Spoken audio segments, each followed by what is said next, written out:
Good evening and welcome to the Plymouth Coliseum for tonight's return fixture in the Cab Direct Championship between the Plymouth Gladiators and the Poole Pirates, and I can promise you, you are in for one spectacular night of speedway action. This could not be set up any better. The Pirates hold a 6-point advantage following their 48-42 victory at Wimborne Road on Wednesday evening, and this promises to be an exciting night in front of what's expected to be a huge crowd here at the Coliseum. Ben Barker has miraculously staged a recovery to be fit enough to ride at number 2 here tonight for the Gladiators after suffering a suspected dislocated shoulder on Wednesday night in an early crash which saw him withdrawn from the fixture.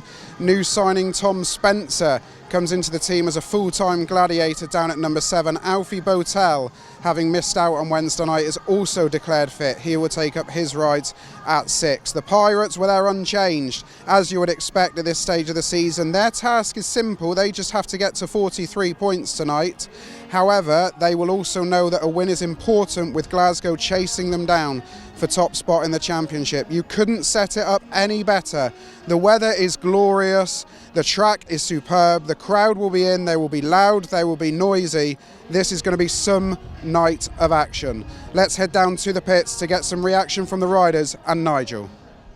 Well, Kye, welcome back to Plymouth again, twice in 2 weeks. You're getting used to this place. How did you find it last week against Workington? Yeah, for sure. It's I really enjoyed it, to be honest. It was a great vibe in the stadium, and all of us boys had quite a good meeting. You need to enjoy it when it's this far for a guest booking, isn't it? Yeah, that's right. I always like coming to Plymouth. It's especially with the track changes for this season. The racing is quite good. So no, I really enjoy it, and more than happy to come down and help out. Has that given you more options out there when you're racing with the extra width on that bend? Yeah, for sure. There's so much more options, and you can do all sorts of different lines and fit 2 people down the straight now. So it's good. You've been a busy boy the last few days, haven't you? With lots of travelling. Tell us about what you've been up to. Yeah, I just started racing in Sweden a few weeks ago, and so I've been having to make the journey on the Thursday and then race Edinburgh on a Friday, and obviously come down here straight after the meeting. So it was I did it solo last week, and I've had to do it solo again this week. So this week has hit me a lot harder, and trying to sleep before the meeting, and it's tough, but we'll get through it. You travelled last night though, sensibly, rather than battling with the holiday traffic today. So. Well, I went a few hours last night, but I've been in the van all day. It was bumper to bumper, so it wasn't very fun. You did well last night. Good win for Edinburgh over Scunthorpe. Yeah, no, it was a very important meeting for us, and we were down. We don't have Victor at the moment, and They did stick it to us. We were quite surprised, and the track was quite tricky. But a few of the boys had really, really strong meetings, best meeting in their season. So all of us chipped in, and we got the win. There's a lot riding on this tonight. Obviously a West Country derby, but you must have been impressed with how close Plymouth ran Poole on Wednesday night at Wimborne Road.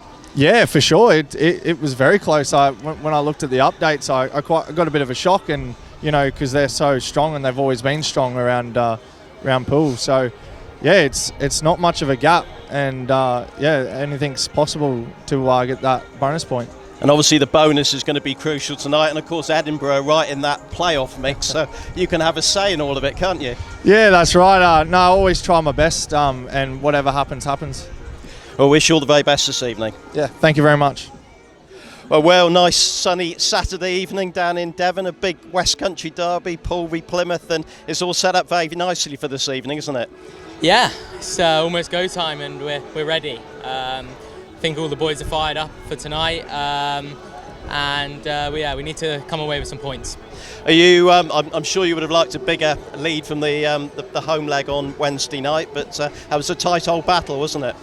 Yeah, definitely. I think all the boys were a little bit disappointed when we definitely could have been beating them by more, but just a few mistakes from the boys and myself, and it cost us a few points, but we're going to try learn from them and go again today. As a Speedway rider, you're probably not that amazed that Ben Barker is riding tonight after the crash he had on Wednesday. Yeah, it was a gnarly one. It was. I was watching from the sidelines and could kind of see it happening. To be honest, as soon as he hit the hole, he was gone. To be fair, but I wish him all the best. It's getting to the business end of the season. Glasgow are very much right behind you now. This is an important one for you guys, not just to win, but get the bonus to. Not to reach the playoffs as such, but to finish in top spot. Yeah, definitely. It's I think when I came in, we were definitely had some momentum, and I think it's kind of dropped off a little bit now. But I think we just need to pull our finger out a little bit and finish the season with the same momentum that we started the season with. You're about a month and a half, I think, into your championship career now. How are you finding it? Oh, it's always going to be difficult, but loving it, and just experience, always learning. And how do you rate the Plymouth track here? I know they made a couple changes for this season, and it's definitely improved. And it's at the end of the day, it's the same track for everybody, and every track's my favourite track. Well, we wish you all the very best this evening. Thank you. So here we go then, let's take a look at these all-important team lineups ahead of this mouth-watering clash. Nikolai Hint is absent again for the Plymouth Gladiators, so Edinburgh Monarch Kye Thomson comes in at number 1. Ben Barker has recovered from that dislocated shoulder and he will take his place at number 2. At 3 for the Gladiators is Lasse FREDRIKSEN, and he is joined in the engine room by Joe Thompson. Scott Nicholls continues to catch the eye on his return to the sport, he's at number 5.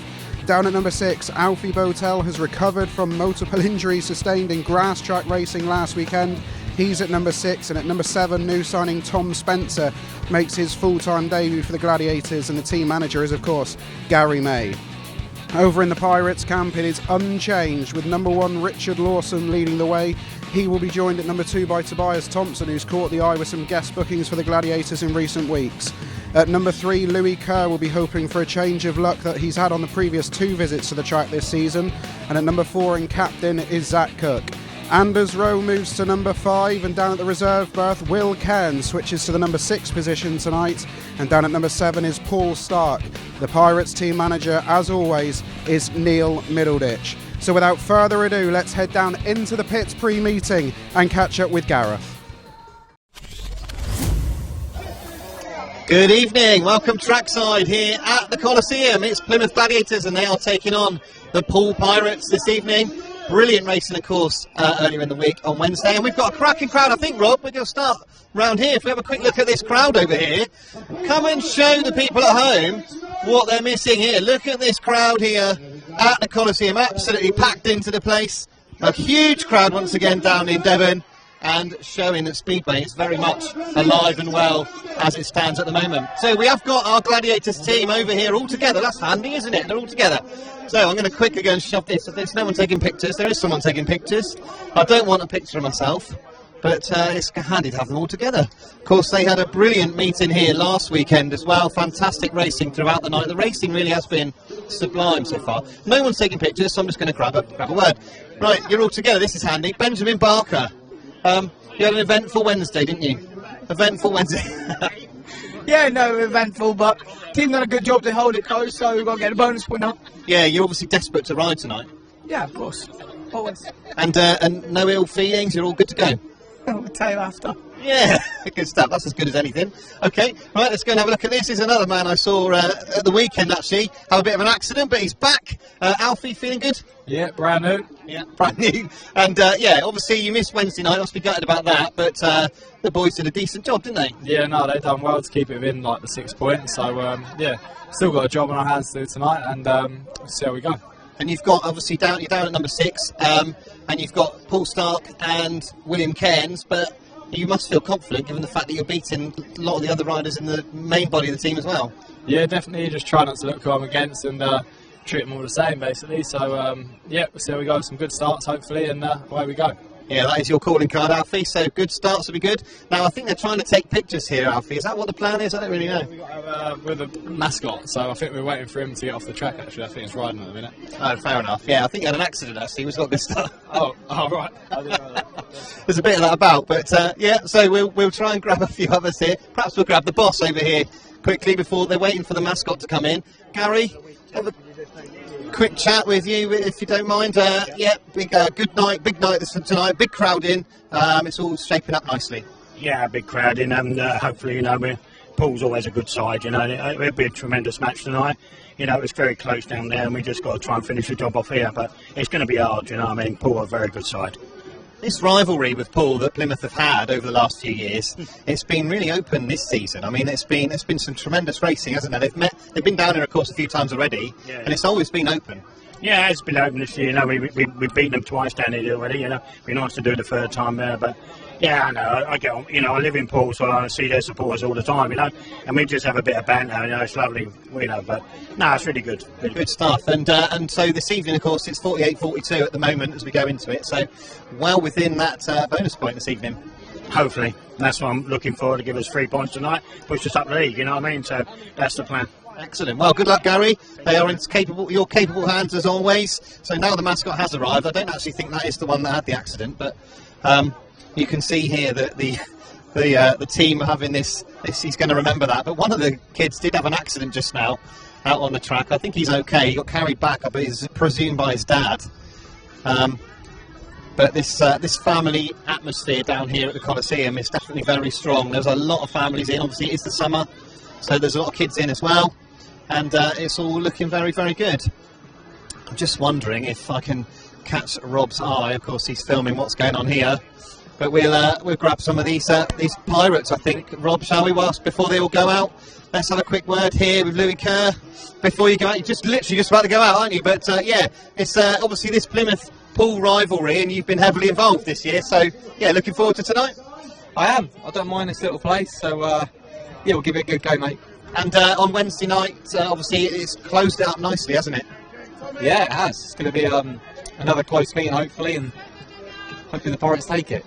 Yeah, wow, there we go. There's a lot of fans feeling very passionate. Have a good night tonight. Feeling very passionate about tonight. There's a lot of the youngsters also dressed up in as gladiators this evening. I think there's been a lot of banter in the crowd as well. The Pirates, of course, and the Gladiators, and a lot of these young gladiators wanting to sink the pirate ship this evening. That's what they've been saying. So we should wait and see. There's a lot. So just behind us there, Rob, I don't know if you want to quickly turn around, but the track watering taking place has just absolutely soaked all the marshals. So that's a good start. That's what the round of applause is for. But we are literally just waiting for the last of the track prep to take place, and then the riders will be heading out to be introduced to this crowd out here. So obviously just waiting for that to happen at the moment. So I think what we'll do now is we'll go up to this evening's commentary box. We have got Joe Bell and Nigel Walrond up in the commentary box ready to take you through the action this evening. So we're going to throw up to Nigel and Joe up in the box. Cheers, Gareth. Good evening, everybody. Welcome to the Coliseum. Apologies for the small sound issues we had there with Gareth's pit walk. Hopefully we'll have them rectified for a little bit later on. But what a night we have in store. This couldn't have been set up any better than it is there by Gareth. The crowd is huge. The track is in wonderful condition. And as you could see with the teams in the pits, the riders are in great shape. Tonight's match sponsored by Shine On Domestic Services. Nigel Walrond is alongside me here on the commentary gantry for the evening. Nigel, have you been more excited for a Speedway fixture for a long time? I don't think I have, and I was up at Poole on Wednesday for the first part of this match, and that was a great battle. The track wasn't great that night, so hopefully a much better track here this evening. And I do feel that if Ben Barker hadn't got injured in Heat 8, then, well, it's hard to say in hindsight, isn't it? But I think it certainly would have gone to a last heat decider, and maybe Plymouth might have turned them over. But chatting to Will Cairns earlier, I think he was spot on that Poole just seemed to have lost a little bit of momentum recently. They're still picking up points, still a really strong side, still at the top of the table. But Glasgow are right in their slipstream now, and this is an important meeting for Poole tonight. They need to get the win and the bonus really to make sure they finish top of the table. They're already guaranteed a playoff spot, I think. And but Glasgow, now they've got Phyllis Nile at number 2. I think they're a real handful. So the Pirates are looking to be getting back into their stride. And of course, they've lost twice here already this season. That's from a Plymouth point of view, that's unheard of in recent seasons. But Plymouth beat them in the BSN Series and in the Knockout Cup. Of course, Poole more than matched those score lines in the home legs, but I think this is all set up tonight for a cracking occasion, and as everyone's been saying, what a cracking crowd in lovely weather conditions as well. Absolutely, and there's a great atmosphere when you come into the track tonight. Plenty of Poole support have made the trip down from Dorset, and there is a huge Plymouth contingent. Let's give you an overview then of the bigger picture here. As Nigel suggested, Poole do currently sit top of the Cab Direct Championship. They hold a slender 3-point advantage, currently on the Glasgow Tigers. Poole have just one other league fixture other than this one tonight, I believe, against Oxford. For Plymouth, well, they're in desperate need of recovering a slow start, but an aggregate bonus point tonight will take them above Scunthorpe, having raced one fixture less than Scunthorpe, with a battle against Redcar and Berwick to come. Phil Griffin is going to be tonight's Speedway referee, so the very best of luck to him. Hopefully we won't need him on too many occasions tonight, but the stakes could not be higher, and the Gladiators chasing a rare hat-trick, as you say. Yeah, it's, you know, and they've got Tom Spencer in at number 7, which will help them in the last few weeks of the season with a regular number 7. Our best wishes obviously go to Aaron Butcher, who picked up that injury, and obviously Daniel Klima before him. It's been a bit of a jinx team spot, seemingly that number 7 berth. But it's usually the number 1 spot. It is, yeah. But Ben Barker, I think, is the key tonight. He's bravely declared himself fit. You know, we've seen him lifting up children. So on that basis, he's obviously got movement in his shoulders. But if you've dislocated your shoulder on the Wednesday before the Saturday, I think I'd rather be riding a big sweeping track like Glasgow or Berwick than a tight circuit like this one at Plymouth. So that Heat 1 is going to be really interesting to see how he gets on and how he copes with that injury. He's had lots of physiotherapy, but it's one thing being on a treatment table, it's another thing being out in a race with 3 other riders. Bar Bandits really getting behind Garry May, sending them his support. Gladiators will take 1 and 3 in heat number 1. The riders are just going out for a bit of track time before we get underway. Ben has bravely declared himself fit, you said. We'll see if he's brave after heat 1. I have never known somebody in a sport as filled with adrenaline, or whatever you want to call it, dislocate a serious part of your body and come back within 72 hours. It's crazy. Yeah, and when he was chatting to Gareth a minute ago when they were waiting for the team photo, Gareth said, "How is it?" and he said, "Ask me afterwards." And I know there was a little bit of tongue-in-cheek in that, but I think that shows a little bit. We know how confident Ben normally is when he's talking, so I think that probably shows us a tiny little bit of doubt in his own mind as to how it's going to stand up. But yeah, it's. I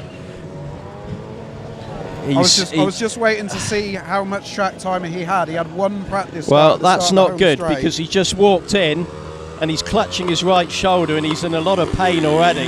And that just goes to show what I just said a minute ago. It's one thing being okay on a physio table, and he hasn't raced yet, so that is not a good sign from a Gladiators point of view, but obviously we wish him all the very best. Absolutely, and a fit and firing Ben Barker is the sort of tonic that this crowd will want to get even louder than they promised to already be. The crowds in recent weeks, all season in fact, have been absolutely superb.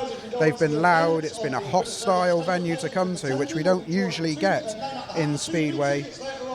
But as we get ready for heat number 1, this is set up absolutely perfectly. You cannot stress, never before has a tie between Plymouth and Poole had so much on it, other than the championship playoff quarter-final a couple of years ago. Of course, we shouldn't forget that. But what an opportunity that lays ahead of Garry May's charges here tonight to really reignite the playoff hopes. I know a lot of people feel it's a long shot, but as I said, with back-to-back weekends coming up soon of Berwick and Redcar first next weekend, then Berwick, there's a real chance here for the Gladiators just to try and sneak into that fourth spot and just surprise everybody. Yeah, no, it's still up for grabs. I think the number 2s are crucial tonight. We've already mentioned Ben Barker. Tobias THOMSEN is struggling for form at the moment. You know, he's a great little rider. He's the donut king at Wimborne Road, but he's not picking up the points he was earlier in the season. You could sense frustration amongst the Poole crowd on Wednesday night, and I think it was Glasgow he guested for last night, and he only picked up 1 point there as well. So with Ben Barker's injury problems and Tobias THOMSEN's form issues, that number 2 slot tonight is going to be really crucial, and obviously because of that, if those two can't ride because they're injured or not performing, then the reserve berths become crucial, and it's really good Alfie BOWTELL is there, because really he's not really a reserve. He should be in that top 5, and again, you know, he's coming back from an injury in that grass trap meeting. Let's just hope he's fully fit and raring to go, and if so, it should be a great little battle with Will Cairns and Paul Starke. Absolutely, and you can't tell me that Louis Kerr is going to have 3 nights of rotten luck in Plymouth. I know he said there he likes this small little place, plagued with bike issues in the Knockout Cup and the BSN Clash. He's a much better rider than he's shown down here at the Coliseum this season. And there are just signs of all the Pirates team that are stuttering. There are just signs in recent weeks that perhaps Louis Kerr's finding a bit of form. And it will be crucial tonight. We talk about reserves, we talk about number 2. That engine room combination, Louis Kerr and Zach Cook. You'll be hard tasked to find a better 3 and 4 in the division when they're on song. Yeah, when they're on song, that's the. I think they weren't on song up at Workington, and you know, that was why Paul lost up at there. And Zach Cook, I think, has only won 1 of his rides here this season, and for a former Plymouth rider, he'll be disappointed in that. But here we've got the riders coming out for Heat 1. Are you ready at home?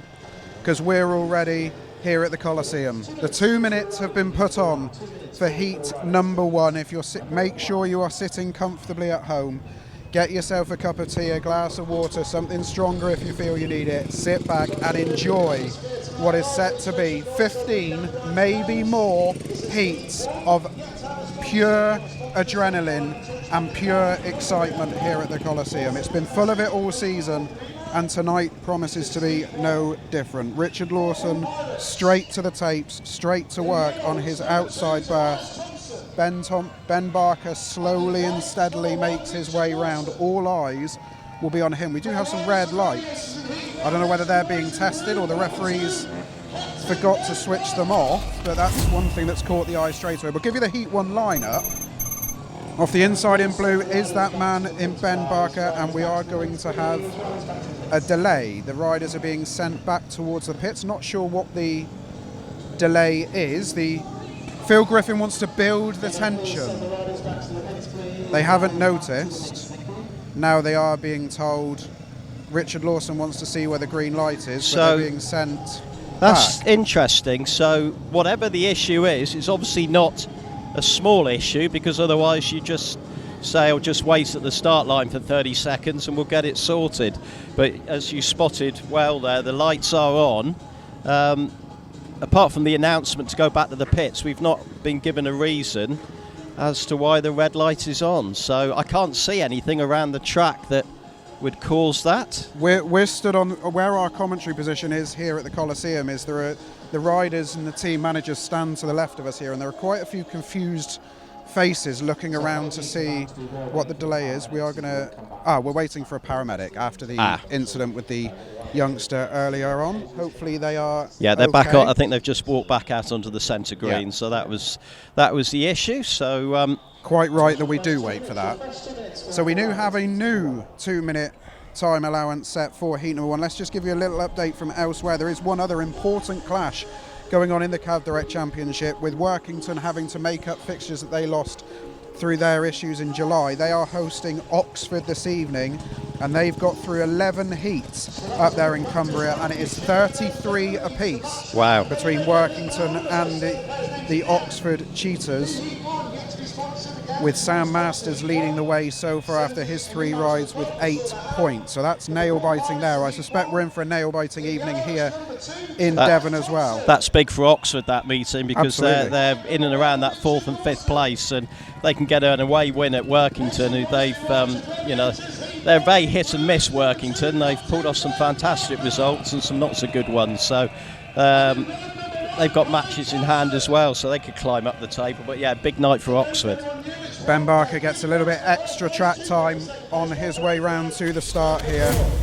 Let's remind you of the Heat 1 lineup, and off the inside in blue is Ben Barker. Gate number 2 is Tobias THOMSEN, who's guested so well for the Gladiators in recent weeks. Gate number 3, guesting for Nikolai Clint in red, is Kye Thomson. And off the outside in white is Richard Lawson. Mouth-watering start, Barker on the inside, Lawson on the outside. It's vital, you feel, for Ben Barker to get to bend one in front here, get his front wheel across the inside of the track, try and form a concertina effect to the outside and try and give himself some free air to fire this bike into. I hope you're ready at home. We're ready at the Coliseum.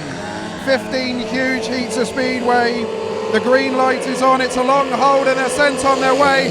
Kye Thomson gets a good start, but so does Richard Lawson. Ben Barker's going to follow him round into second place with Kye Thomson third. Tobias THOMSEN is out the back of the field, so as they come past the start line at the end of lap number 1, Richard Lawson shows the way. Yeah, Barker's brave as a lion there in second place, trying to chase down the Pirates number 1. And it's Kye Thomson in third as well. It's certainly dust flying here tonight. We're getting filled in on this commentary point on the first bend here tonight, but Richard Lawson picking up where he left off at Wimborne Road on Wednesday. Absolutely, Richard Lawson flying out in front for the Gladiators. They will be buoyed by how confident Ben Barker looks on the bike, but as he comes around to take the checkered flag, it's a status quo at the end of heat number 1. Richard Lawson brings it home for the Poole Pirates. He finished comfortably clear of Ben Barker. Kye Thomson was third. Tobias THOMSEN trailing in fourth. Richard Lawson is the story of heat number 1, as he has been so often down the years at the Coliseum. And it's another win for Lawson around Plymouth. Well, and it's a track record in heat number 1. Wow. Core blimey. So here is your heat result. First in white was Richard Lawson. Second in blue was Ben Barker. Third in red, Kye Thomson. Fourth in yellow was Tobias THOMSEN. 3 all on the night. 51.45 on the night, and a new track record. We will try and confirm that time. Yeah, I didn't catch the time over the tannoy there, but 2 minutes are straight on. But here's the replay for you, and the 3 riders from 1, 3 and 4 made a really good start. Tobias THOMSEN sort of didn't go anywhere off the start line, but Richard Lawson had that outside line. yeah, Ben did really well sticking to that inside line like glue there, but Richard Lawson comfortable out front, and Ben never really looked like catching him, and now we know why, because Lawson set a new track record, and as I said, he's such a great number 1 for the Pirates, Lawson. Absolutely, and as I stress, the important thing for the Gladiators there was just how comfortable Ben Barker looked. It didn't look like there was any discomfort in those 4 laps, and that will be massive to their chances. We'll keep our fingers crossed for the rest of the evening. Here's your lineup then for heat number 2, and it's the first outing for the reserves on the night. Off the inside in white is Will Cairns, moved up to 6 tonight rather than number 7. Gate number 2 in red is Alfie BOWTELL. Gate number 3 in yellow is Paul Starke, and off the outside making his debut for the Gladiators, even if he has guested a couple of weeks ago, is Tom Spencer. And he was quite impressive against Oxford a few weeks ago. Tom Spencer made his bike about 10 foot wide when he needed to, which was excellent from him, and it's a big night for him. Yeah, interesting switch, putting Cairns up to 6 and Starke at 7. Obviously means Starke can go in heat 8 with Thompson, so maybe a bit of thinking around that, but obviously Cairns was at 7 on Wednesday night with Starke at 6, and Starke got a really good points return that night. Absolutely. William Cairns then catching the eye of a lot of people up and down the country. Of course, his objective every week is to attain his average, and anything more than he can do from that is a bonus. Don't want to put too much pressure on the young man, but this is a big fixture for him and his side. And so far for Neil MIDDLEDITCH, he won't be too disappointed with how things have started. They're at the tapes to get heat number 2. The green light is put on by Phil Griffin. It's another long hold and away they go. Cairns has made a good one off the inside and BOWTELL comes across and collects Tom Spencer. The red lights are on immediately. And that, I believe, is what you would look up in a dictionary as first bend bunching. Yes. Around the Coliseum. The rider off the inside gate, William Cairns, getting a good start. But unfortunately then there was very little room for the riders to go. Tom Spencer is currently wedged. Stuck under the air fence. Under the air all fence. Is well with him. They're just trying to extricate him from it. Yeah, he's fine. He was just stuck. Up he gets. Yeah, he's up on his feet. To a warm cheer from the home crowd. Scott Nicholls, Garry May and Ben Barker. Just look at the rerun here, but as you said, classic, it's just domino effect, wasn't it? Nowhere to go. No. It's actually BOWTELL who probably made contact with him there, but I'm sure that's an easy all-four back decision for the referee, Phil Griffin, tonight. And there you go. All 4 riders will be back, so that is a perfect definition of first bend bunching. Good start from Will Cairns. Of course, has experience of the Coliseum, winning the youth qualifier earlier in the season. And he will see this as a really big opportunity tonight to really make a strong name for himself in quite an important fixture for the Pirates. And he's got a more than experienced deputy alongside him in Paul Starke, who knows this place like the back of his hand. We're just going to have a couple of minutes delay here while Tom Spencer just sorts himself out with his machinery. Let's take another look at it, and it was a good start from Cairns. BOWTELL tried to go with him and they all ran out of room. Yeah, Cairns moved across into BOWTELL's line. BOWTELL moved across into Spencer's line, and Spencer ends up in the fence, but he's fine. Of course, it's the Grand Prix Challenge tonight, which is finished, and the top 4 in this meeting are into next season's Grand Prix automatically, and I can give you the top 4. So the winner of the meeting tonight, Dominik Kubera of Poland with 13 points. Second, Andrei Lebedev of Latvia with 12. Leon Madsen, who came into the meeting as a wild card, unbelievably really left out of the series this year. Well, he's back in next year, the Danish rider. He's got 12. And Kasper Farina, a former Pirate himself, and Poland got 11. The next best then is Michael Jepsen Jensen, who got 10, so he'll be into that first reserve position. I'll just quickly run down the other ones. Anders Thompson got 9, Martin Vashlik 8, Matthias Cherniak and Jan Kvek, of course, the current Grand Prix rider, 7 apiece. Matti Zagar, of course, a former Trelawney rider, on 6. Kim Nielsen 5, Kevin Walbert 4, Kai Huckenbeck, another current Grand Prix rider, 4. Francis Gusts of Oxford, of course, he would have been riding at Workington tonight if he hadn't been involved. He got 3. Matthias Polstad got 3. And Rasmus Jensen of Denmark, former Workington rider, he got 1. So Kubera, Lebedevs, Madsen and Farina are the first 4 riders confirmed into the Grand Prix next year. Obviously, Schmarslik and Kurtz are pretty much confirmed as well, and probably Freddie Lindgren as well. But they're the first 4 official riders, and that's a pretty good quartet, that. Absolutely. Great to see Leon Madsen getting through. Yeah, definitely. Qualifier as well. He's a box office rider when he's on the bike. Just having a couple more minutes, I think, for Tom Spencer to compose himself. Alfie BOWTELL might have lost a bit of equipment that was recovered by one of the track staff over there on bend number 2. Pool boys are focused on their bike. William Cairns perhaps visualising another good start off the inside gate. Hard to believe he's just turned 16 at the end of June, wasn't it? June the 29th, I think it was. But even chatting to him, interviewing him before the meeting, he doesn't come across like a 16-year-old. I don't remember 16. Quite frankly. I don't think as a 16-year-old I'd be doing sort of mature interviews like he was doing. Absolutely not. He had a fantastic home debut for Poole against Glasgow at the beginning of July, and I think that almost raised everyone's expectation levels to a ridiculous level, because things have settled down again for him now, and he's still scoring good points, but not the same number that he got in that opening meeting. I think he finished something like paid 9 or something, but yeah, he's a fantastic prospect for the future, and Poole making good use of his services now. And of course, they've signed him on a 2-year contract, so he'll definitely be with the Pirates again next season. Absolutely. Just taking my eye around the track at the moment.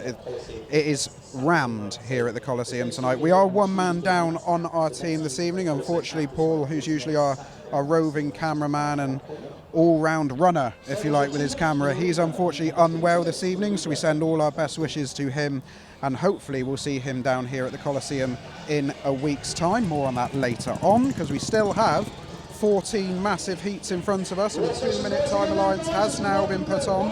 Extra time was given to Tom Spencer. We did have a bike fire up about 90 seconds ago, but they are rammed in to the Coliseum tonight, all the way around on bends 2, 3 and 4. People wall to wall with each other. They can't get enough of the Gladiators at the moment, and why wouldn't they? In a superb run of form at the moment, the Plymouth Gladiators, and let's hope that continues across the course of the evening. So the riders coming back around to the tape. Start Marshall's got a new jacket. He's got a fetching white and black striped jacket this evening. Will Cairns off the inside in white, Alfie BOWTELL off gate number 2 in red. Poole Starke, when he eventually gets around to the start, will be off gate number 3 in yellow. And off the outside in blue will be Tom Spencer. Black and white stripes with the red armlets for the Start Marshall this evening. Much better than the luminous yellow that we often see. Yes, he's looking very smart, isn't he?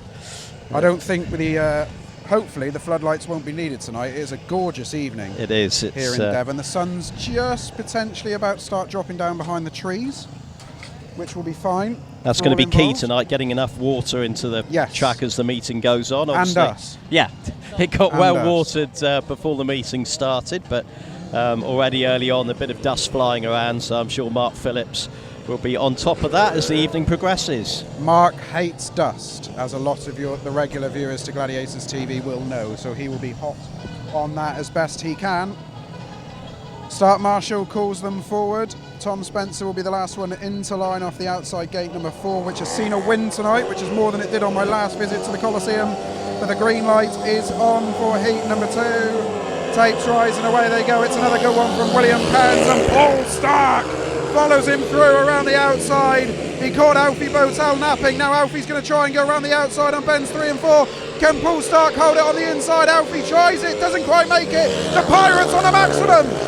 Yeah, Starke blocked his line really well there. BOWTELL tried to come around the outside on bends 3 and 4, but Starke swept out towards the fence, and the Pirates looking good for a 5-1 here at the moment.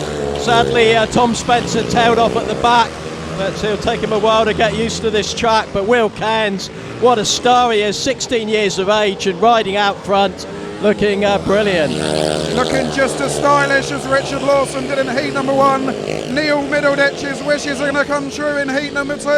The Pirates are going to take a maximum early doors here.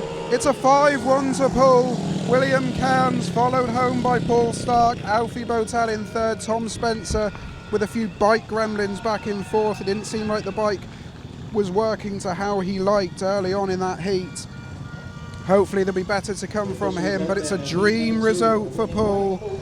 They just stretched their legs now to 10 points on the progressive score, 52.89 that time. We'll try and compare that to Richard Lawson's if we can a little bit later on, but your full result of heat number 2, a win in white for William Cairns, and a stylish one it was at that. 2nd in yellow was Paul Starke, 3rd in red Alfie BOWTELL, and 4th place in blue Tom Spencer. Yeah, Poole have really come out the traps in this meeting, haven't they? Got the first 2 heat winners, and Will Cairns, lovely gating from the youngster from the inside here. Obviously Paul Starke following him through to just got the better of Alfie BOWTELL going into that first bend, and then Starke just swept around the outside to follow his Poole teammate down that back straight and to record a convincing 5-1 for the visitors. Absolutely, so here we go then. Engine room heat number 3. Louis Kerr and Zach Cook trying to stop Lasse FREDRIKSEN and Joe Thompson. Joe, who came up trumps when the team needed it most in heat 14 on Wednesday night. He's off the inside in blue. Gate number 2 in white is Louis Kerr. Gate number 3, Lasse FREDRIKSEN, and gate number 4 in yellow is Zach Cook. Our stadium announcer tonight is channeling his inner Bruce Buffer with his announcements, trying to get the crowd on side. Those of you who follow American sports will know the Buffer family do like stretching their vocal cords on big events. Yeah, Joe will have been disappointed with his early night at Poole. It's had a couple of lasts, and then he got taken out of a ride for a tactical substitute for, I think it was Scott Nicholls came in. But as you say, he came up trumps in Heat 14 with a fantastic heat win, so he'll be hoping to pick up where he left off from Wimborne Road here this evening. And the Coliseum is a track that Joe really excels at. Obviously last season not dropping a win from Heat 2 when he was at the reserve berth for the Gladiators. He'll look to get his night off to the perfect start here. Can Joe and Lasse hit back for the Gladiators against a really strong pairing for the Pirates? They're at the tapes of heat number 3. Start Marshall moves out of the way. The green light is on. It's another long hold and they're sent on their way. Joe Thompson's made it. Lasse FREDRIKSEN has to go wide, pushed wide by Louis Kerr. Can he make it stick? It's tight going down the back straight. Oh! Louis, oh no! Oh dear! Oh my goodness. Oh, that's a horrible accident. It all got tight between Louis Kerr, Joe Thompson and Lasse FREDRIKSEN, and immediately the medical staff are on the track trying to get over to the riders. Lasse FREDRIKSEN is currently wedged in the air fence. Joe Thompson sitting up. Good thing is all 3 riders are moving. Thank the Lord for air fences. They're not getting up, but they're all moving at the moment, which is good to see. That was that is not what we wanted. It was tight going down the back straight between FREDRIKSEN and Louis Kerr, and unfortunately Joe Thompson was trying the inside line, and Louis Kerr and Lasse FREDRIKSEN, they've sort of gone into Joe Thompson, and that sort of caused the accident. That's a horrible one. Louis Kerr is sat up with his back pressed against the air fence currently. One of the bikes has almost gone over the inside rail. That's Joe Thompson's, and that's deflating the air fence. The best thing about that was that they all went into separate sections of the fencing. Louis Kerr is up on his feet, so that's great to see. But yeah, they didn't get tangled up with each other in terms of hitting the fence, which is always a bonus. But yeah, Louis Kerr starting to walk back to the pits. Obviously Zach Cooks was the one not involved there, so we're just waiting on these 2 Gladiator riders. I think I can see Ben Barker's over there, Garry May's over there, Neil MIDDLEDITCH is now walking back with Louis Kerr. He's getting a warm round of applause from the crowd. Lasse FREDRIKSEN was still in the air fence. He's now being looked at by the medical staff. We don't show any action or any replays of the crash until we know that all riders involved are okay, and at the moment their health is their priority. Hence why you are looking at our lovely fans on the NHS stand giving Louis Kerr a warm round of applause as him and Neil MIDDLEDITCH walk back. So we are going to have a pause here. Apologies if you have your computers or TVs turned up at home and I've just smashed your soundbar with that, but that was as horrible an accident as I've seen down here at the Coliseum for quite some time. 3 riders left against the air fence. Louis Kerr hobbles away. He looks none the worse, thankfully, for his accident. All eyes now turn to the Gladiator pair, and we keep all our fingers crossed that they're okay. I'm not sure. I'd like to see that again. I'm sure the referee would like to see it again as to who he deems the cause of the stoppage there, because it was just Joe Thompson's on his feet. It was just 3 riders all coming together on the same bit of track, wasn't it? Joe Thompson's on his feet. The track announcer's saying Lasse FREDRIKSEN's on his feet. I can't see that at the moment. Lasse's just being... Yeah, no, it's the rider in blue who's got to his feet. So Lasse, I think Lasse's all right. I think he's sat up, but he's not standing up yet. Perhaps just winded from his impact with the air fence. Joe Thompson is okay. Is that Ben Barker? Oh no, Joe Thompson's walking back. Yeah, he's going slowly. back to check on Lasse, Sorry, isn't he? Ben Barker's going over. I think Joe Thompson getting a warm round of applause. He looks okay, if not a bit stiff and sore. Yeah. Medical staff walking back, and Scott Nicholls has been over with the 2 riders as well. The worry now is for Lasse FREDRIKSEN. Yeah, he's sat up with his back against the air fence. So, from what I can see from here, for such a big crowd, it's a shame we've got an incident like this so early into what's a massive meeting. But the stakes are high. Yeah, Joe Thompson. He's fine. He's walking, but he's looking like a man who's just been involved in a bad accident. Yeah, they're tough people, these speedway and Lasse riders. FREDRIKSEN as well. Yeah, on his feet. And that's incredible that all 3 of them have been able to walk away from that. And funnily enough, Lasse looks like he's walking best of all 3 of them. As you said, perhaps he was just a bit winded. As you said, thank goodness for air fences. Well, here we go. Let's have a look at what's happened. You can see Lasse FREDRIKSEN trying to go around the outside of Louis Kerr. Joe Thompson goes to the inside line, and then Well, it's all very nasty after that. Louis Kerr, fortunately, he avoids his bike. He just goes in along the ground. Joe Thompson, I think, may have had contact with his bike. I think that's a tough one for the referee. Wow. Because Louis Kerr obviously was on the inside, but I think the referee will have a better view of that. How much room was he given to go round that inside, or did they sort of drop on him, the two Gladiators riders? That's the question that the referee will be looking at. Lasse has his right wrist out of his Kevlars at the moment, so I don't know whether that's going to have a bit of attention. Neil MIDDLEDITCH just goes to check on him. Louis Kerr's been excluded. Is the man who's gone. As I said, the ref had the best view of that, so you know, he could see into that bend, whereas we're commentating on that from the opposite end of the... Now, I'm not sure there who had the first contact with Joe Thompson. I wonder if perhaps, and I'm just using a bit of supposition here, that maybe he's a judge Louis Kerr didn't afford FREDRIKSEN any room in what was already a narrow gap they were going for, and perhaps that's why he's been excluded. I think let's have another look at it. See if we can see if it was just both of them making contact at the same time. See, Louis underneath FREDRIKSEN there. See, FREDRIKSEN's wheel's in front there. That to me looked like Lasse made the first contact with the back wheel. That's why I questioned whether it was as clear cut as. And Neil MIDDLEDITCH, when that was announced, was down in front of us. Didn't look very happy. He was chatting to Danny Ford. I was going to say, he's not gone to the pits, so he's obviously not going to contest it. Phil Griffin is our referee, and I suspect we're going to see Phil Griffin out on the track shortly, because there's some real extensive work going on to the facilities here on Bend 4. Let's take some video footage from a recent BSN clash here at the Coliseum. Heat number 11.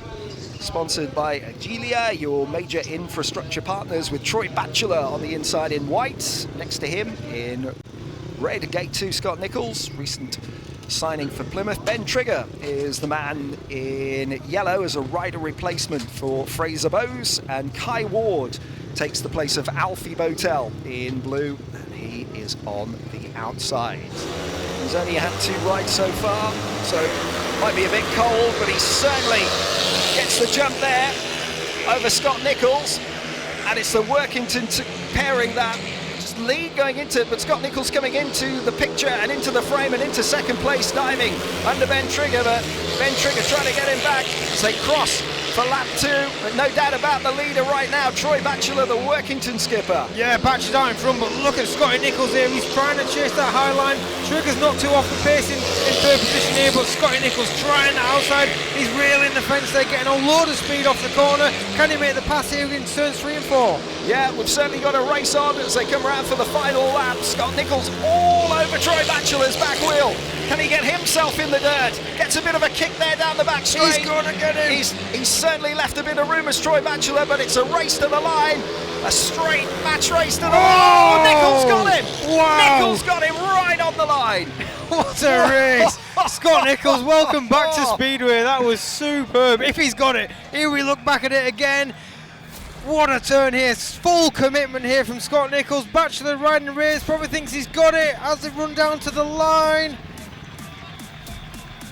I think he got him. I think he's going to say, Scott Nicholls, take your hat off, sir. That was fantastic.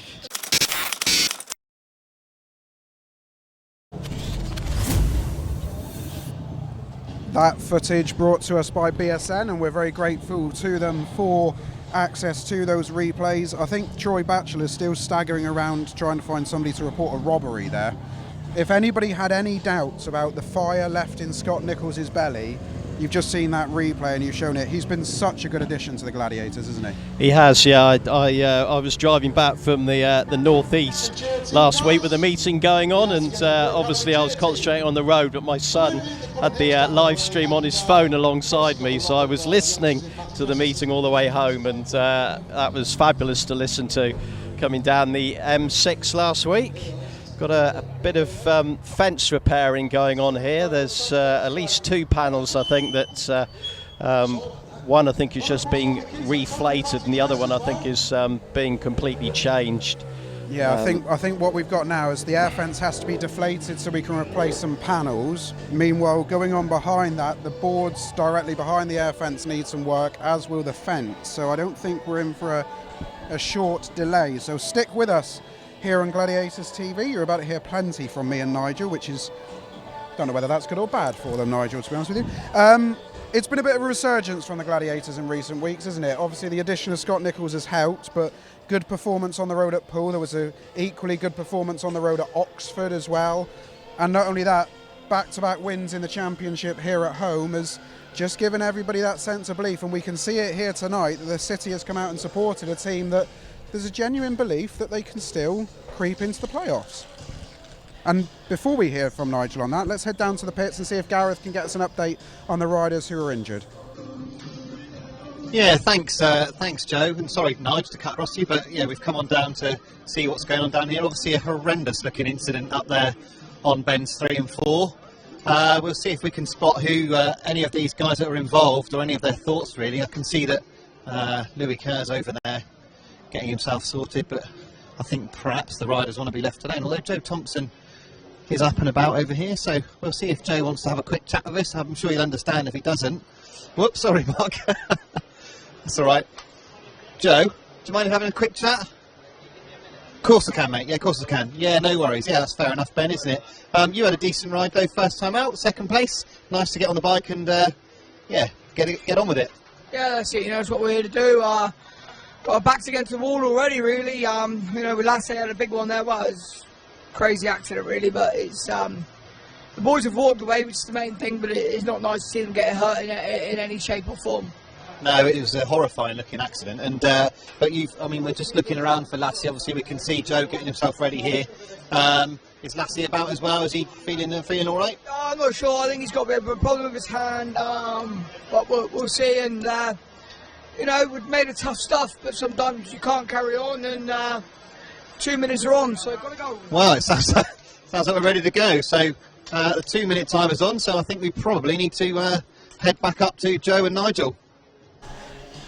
I'm not sure if Ben doesn't want to talk to Gareth there because it's just a test. So should we see if we want to throw back down to Gareth or whether we're going to stay up here? We're going to stay up here. So Nigel, I'll go back to what I asked you. The Gladiators upturning form, there's a real belief and hope that they can sneak in and upset the apple cart a little bit, which is coincidentally similar to what they did all those years ago when we did make the quarterfinals of the playoffs. Yeah, I think the addition of Scott Nicholls has really boosted the team.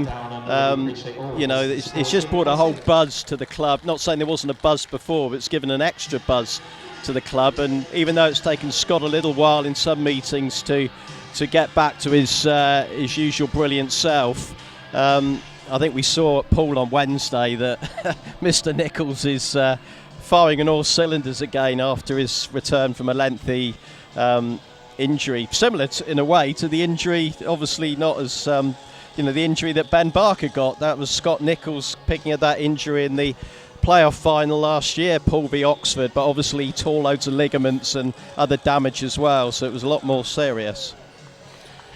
Let's take in some more race footage, once again provided to us from BSN. Heat 4, sponsored by Gilia, with Ben Trigger from the inside in yellow. Next to him in blue, Alfie BOWTELL. Reserve switch by Garry May. Antivulas, first look at him here at Plymouth in heat number 4 off gate 3. And Scott Nicholls in his new position for August, riding at number 5 for the Gladiators. He's in red from gate 4. Off gates 2 and 3, they're very close, so he's got between the riders on gates 1 and 2. Tapes are up. Away they go, and Antivulas and Ben Trigger show early for the visitors, but watch out for Alfie BOWTELL coming down the outside, down the back straight. Turning the bike sharply coming out of turn 4. He looks like he's trying to sweep round both of them, and he has. What a ride from Alfie BOWTELL. And here comes Scott Nicholls round the outside of Ben Trigger. And can he get round his opposite number, Antivulas? Yeah, what a ride. This is from the Gladiators. Firstly, Alfie BOWTELL, he works his rear arm view last. He used that high line on turns 3 and 4. Scotty Nicholls sending it really wide into turns 1 and 2. He's going to try and send it in a little bit wider on turns 3 and 4 here. He's looking for the cutback now, dive into turn 1. Got him! Here he goes. As they cross for the last lap. What a move by Scott Nicholls, putting himself right behind his teammate and steaming away from Antti Vules. The first 5-1 of the evening, going the way of the Plymouth Gladiators, and don't the home crowd love that? Race of the season, that was superb. That is why they signed him. That is why there are extra bums on seats, as a 5-1 to the Gladiators puts them 6 points ahead on the night.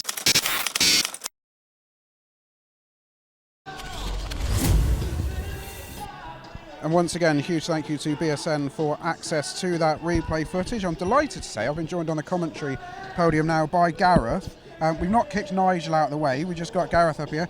Ben's reaction time's good there, isn't it? Yeah. Yeah, Nigel's still here. We're sharing the microphone, but that's all right. We don't mind sharing, do we, Nigel? But yeah, Ben's sort of hoofed us out the way in the pits there a little bit. Obviously, from those of you that have been to the Coliseum will know, when you're down in the pits, you can't see the track. And I must admit, when the 2-minute time allowance came on, I did think, crikey, they've got that air fence quickly fixed. And yeah, and obviously I was bang on with that. But Ben was ready. He was ready and keen to get going. So. I'm not sure why Ben's keen and ready to get going, because he's not out for another 3 races. So I don't know if he's had a bang to the head as he's gone back into the pits, but he looks comfortable down there. Are you getting that vibe that he's in a decent space with his shoulder, or is he did you get the feeling he's nursing it still? He's very determined, Ben, isn't he? So you would never know either way. He's very determined to get through his rides this evening and add a bit of value. And of course, he's already added 2 points, so he's already started to do that. But he's obviously was quite concerned with Lasse and with Joe there.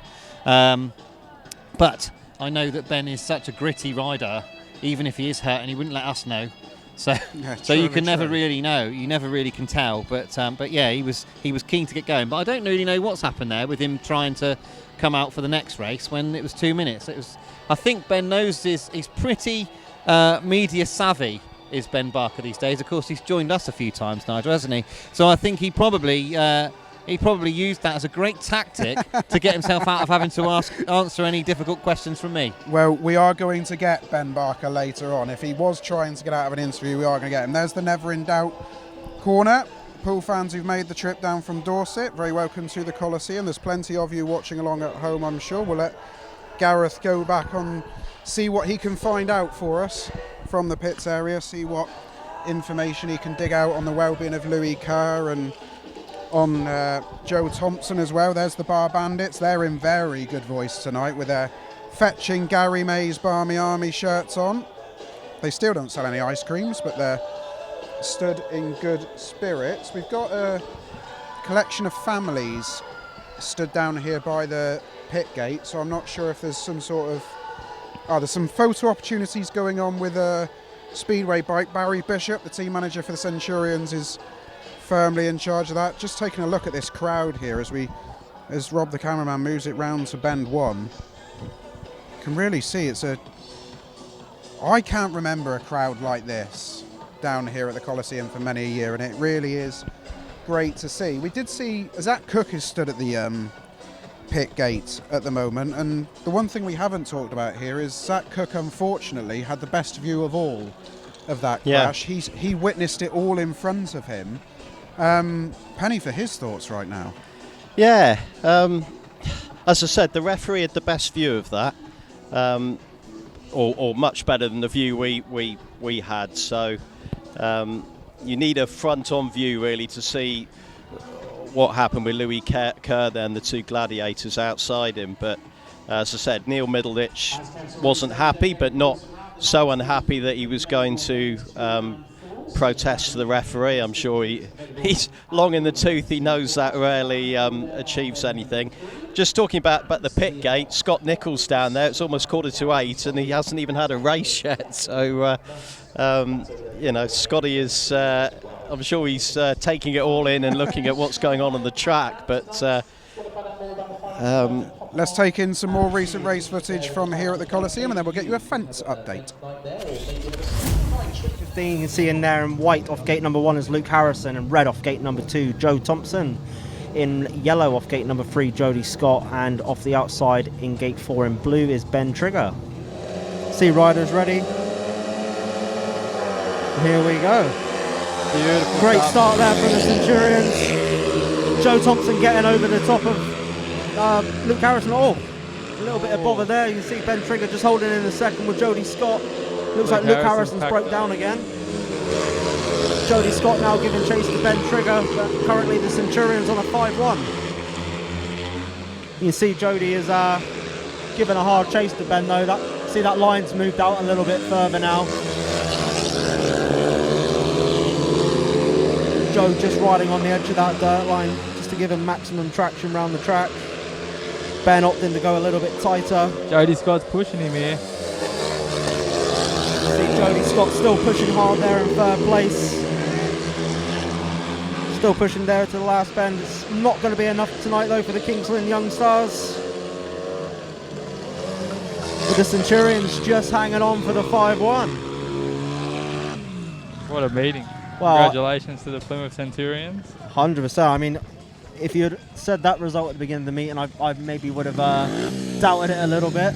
See there, the official result then of Heat 15. Joe Thompson, it was the winner. In second, his teammate Ben Trigger. In third, Joe. Some race footage there for you from the Centurions, who are having a promising season, it has to be said. That was some lineup, by the way, for a National League fixture, but they're having a decent season. They're going well at home. Obviously, Joe Thompson, local boy Ben Trigger in the side as well. A couple of youngsters that are starting to impress, the likes of Charlie Southwick. Ryan Ingram caught the eye in the most recent home fixture. Barry Bishop, as mentioned, is the team manager here with the Centurions. Yeah, Ingram and Southwick have particularly impressed me. I've watched the Centurions up at Kent, and then also that recent or a couple of home meetings ago. I think I wasn't there for the last one, but yeah, two young men who are really making great strides in Speedway, and it's great to see them getting their opportunity in the Centurions team. And it's great to see Plymouth running a second team this year.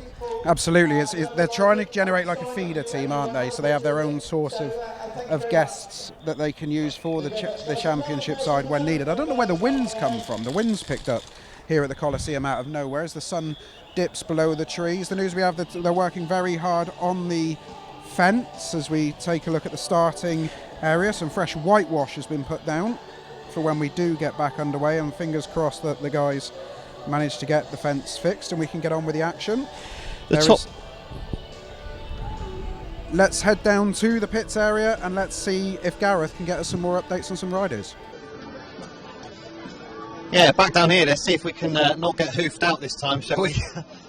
Obviously everybody just a little bit concerned. There's going to be this lengthy delay. You've had a look at the air fence there, doing its job, let's be fair, because of all of the riders getting up from such a horrendous looking accident. It's amazing. But these riders in here all just taking in a bit of time, and as I think Joe was saying, or Joe or Nigel was saying, there's riders in here who have still have yet to ride, despite the fact that they've been here for some time now and the racing has been started for a while. There's bikes being pushed in, people are ready to go, but we're still not quite there and ready. I think perhaps we'll see if we can talk to one or two riders. Paul's gone that way, but I'll see if we can speak to Will Cairns quickly. Will, do you mind if we have a quick chat? Yeah, here we go, he says. Yeah, you've got to get used to this. Yeah, decent first ride from you. Obviously, last time I saw you was up here for the under-21, and since then you've had a heck of a year, really. Yeah. So far it's going all right. It's just learning and getting loads of experience. And this place here, obviously, you were down here at the under-21, went really well, so you must have been really looking forward to tonight. Yeah, definitely. This place isn't my favourite, but same track for everybody, and you've got to ride them all. Yeah, you do. And obviously Paul is your partner at the moment, and he's a really good partner to have. Obviously led them home that time. Are you learning plenty from an experienced rider like Paul? Yeah, definitely. He's been about for some years now, and just being behind him, it's always good. But so far, the last 2 meetings I've been in front, so I'm starting to learn some things. But it's going good. Good stuff. Well done, Will. Yeah, great to have you back down here, and have a good evening. Thank you very much. Good. Yeah, lovely to see Will going so well once again here, of course, having had that brilliant meeting down here earlier in the year for the under-21 qualifier. I think I will go and see if I can bother Joe again. If Joe, I'm just trying to catch his eye, see if he's happy to speak to us, but perhaps he's not. He's still not looking particularly happy over there. so perhaps we'll leave him to it. So I can tell you that all of the riders have, sorry to bring you back round this way, Rob, but all of the riders seem to have gone round the corner now to have a good look at see what's going on, because it does get to this point where the delay is happening for a long time, and you wonder what's happening really. So I think that's where we've got to. We've got these children over here who are getting a little bit of a sit down on a bike. That's still going on, so that's really fun. And spoke to a few of them just now, and it is their first time they've been here for a number of those children that were there, so that's really good stuff, and it's exactly what we were saying. This club really does cater for the families. At the moment we've got plenty of kids having a fun time over here, and Ben Barker's been signing autographs as well. So Barry Bishop is the one that seems to have led this incentive here.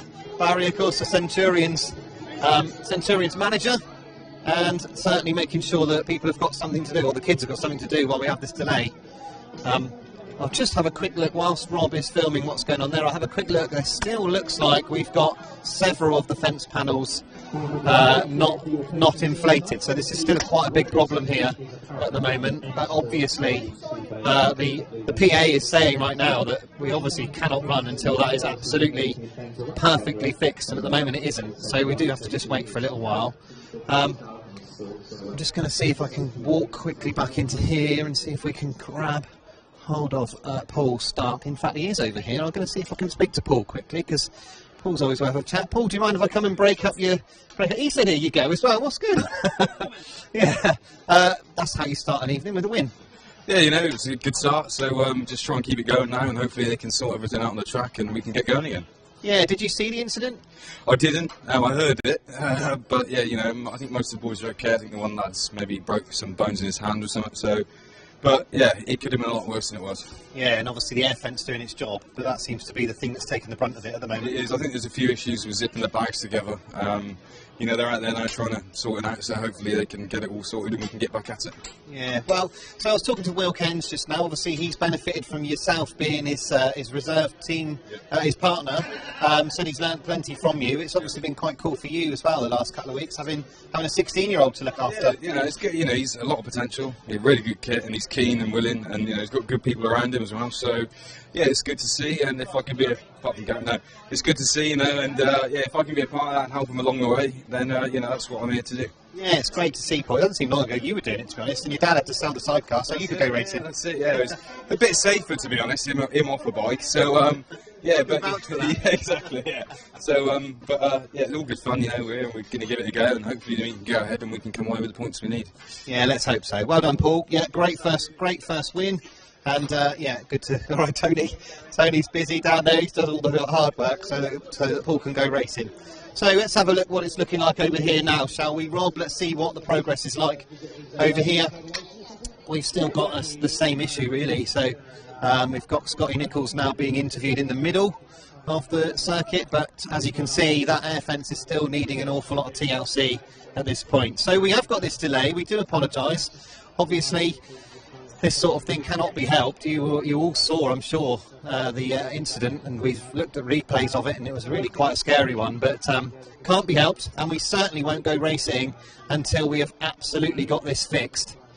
So I think what we'll do is we'll head back up to Nigel and Joe up in the commentary box, because there's not really much more to be said down here at this point.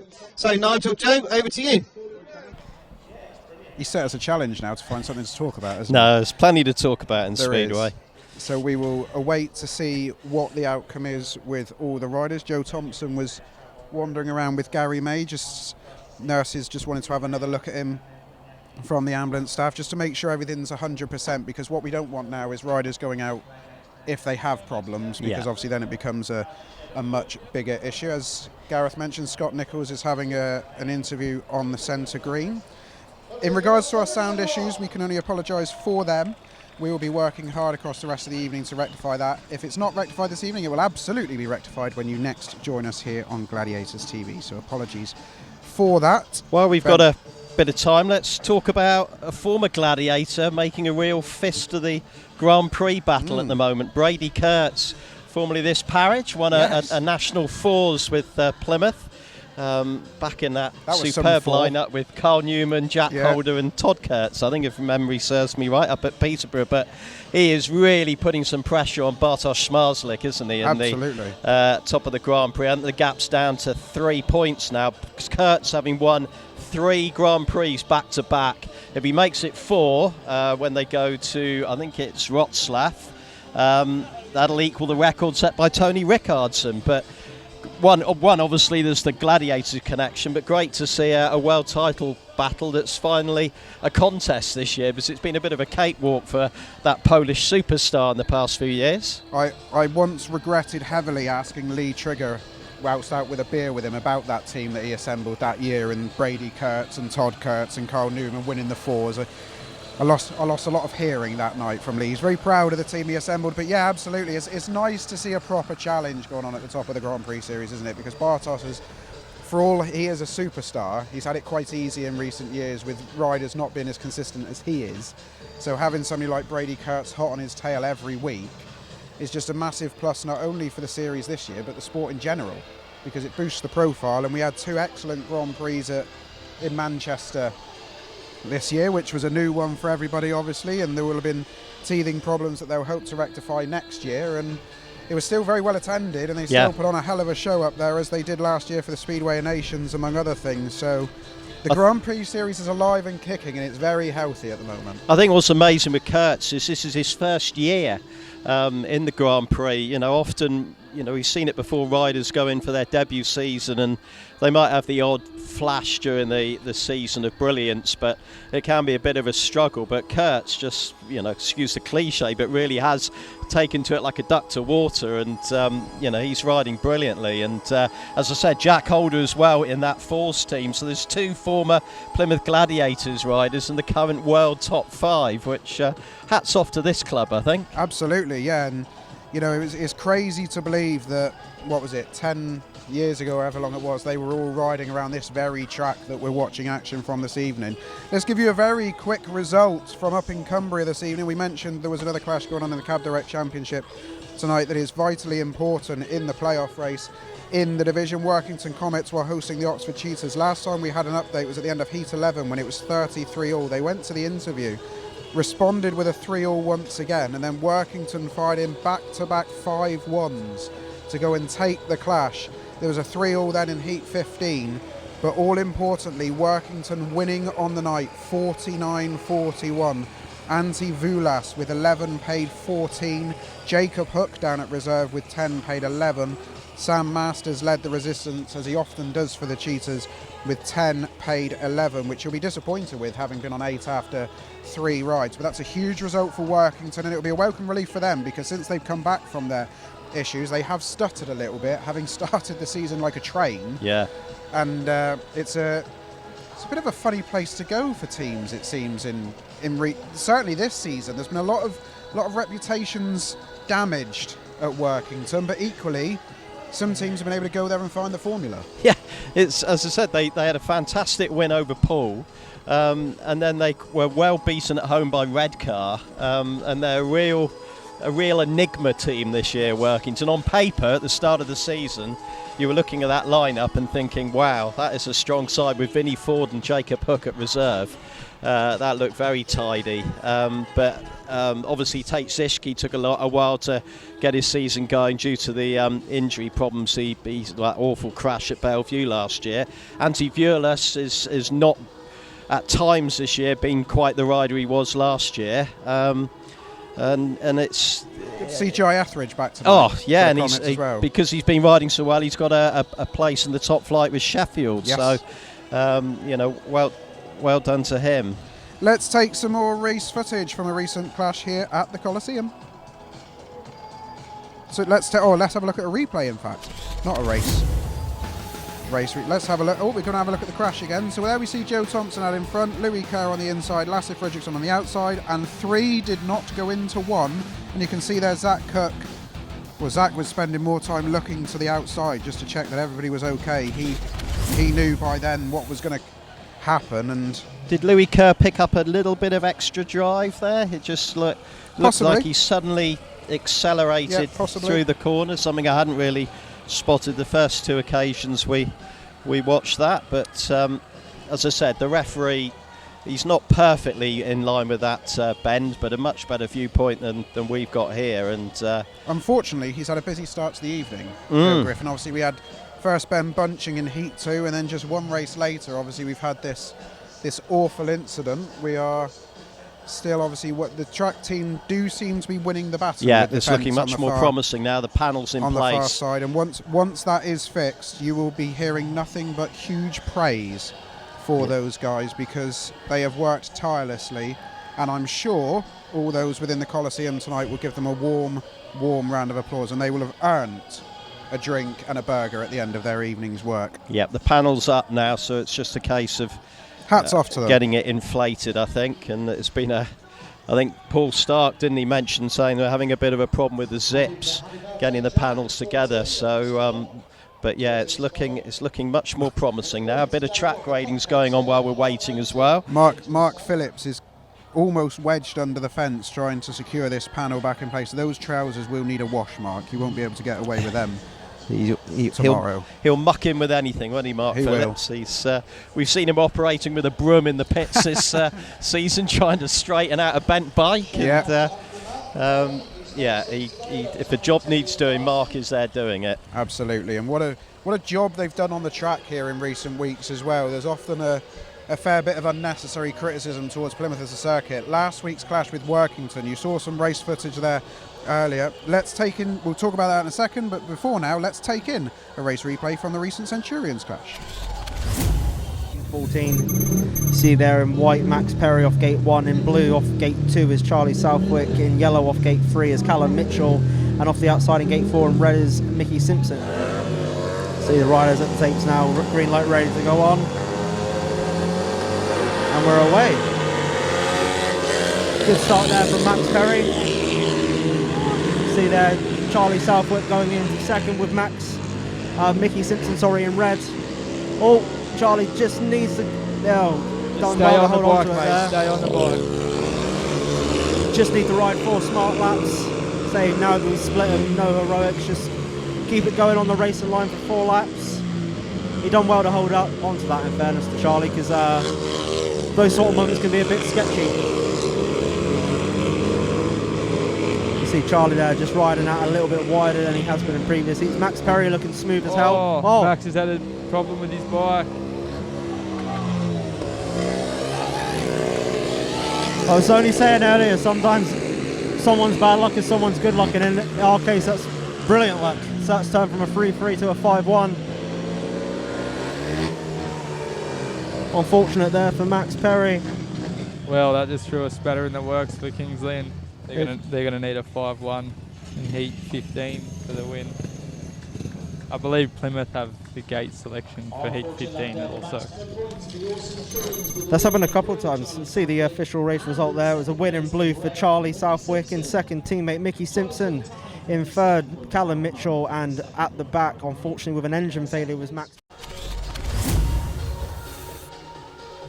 Recent race footage and win for the aforementioned Charlie Southwick from our chat about the Centurions earlier there. You can see Zach Cook is still down at the pit gate talking to Danny Ford, just in deep conversation. I can report that the air fence is now inflated on Bend 4, which is remarkable work by all the track staff down there to have got that fence fixed and serviceable. I presume we're going to see the referee come out and inspect it soon. I haven't actually seen the referee down trackside yet, although from his referee's box he has a perfectly good view of that top end, but I'm sure he will want to have a look at it if he can. Got some bikes firing up behind us as well. It's been a while since the machinery was on the go. We've got the track staff doing some grading as well while we're at it. We're going to absolutely fly through the rest of the meeting, fingers crossed, after this, I can assure you. Yeah, the riders, I've seen some of the riders going back to the changing rooms and probably having a freshen up, and Tobias Thompson going through some exercises, but it's almost like the start of the meeting again for them, isn't it? It's all the exercises they would have done beforehand. As I said, Scott Nicholls for Plymouth and Anders Rowe for Poole haven't even been out yet, so they've not even had any track time. Danny Ford and the promoter for the Pirates, Anders Rowe and Zach Cook, are all having a very close look at the track grading going on, but it's looking very smooth out there, isn't it? And as Rowe, another one who's yet to... Yeah, Rowe and Nicholls. Except for getting round for the track parade, is yet to actually get on the bike. Mark Phillips is now walking away from the air fence. I honestly take my hat off to you, Mark, I really do, because that's some unbelievable work by you and your team over there on Bend 4, and hopefully they will be acknowledged soon by the track announcer. The clerk of the course gives a thumbs up to the referee's box, and there you can see the crowd on Bend 4 warmly appreciating the hard work by the track staff.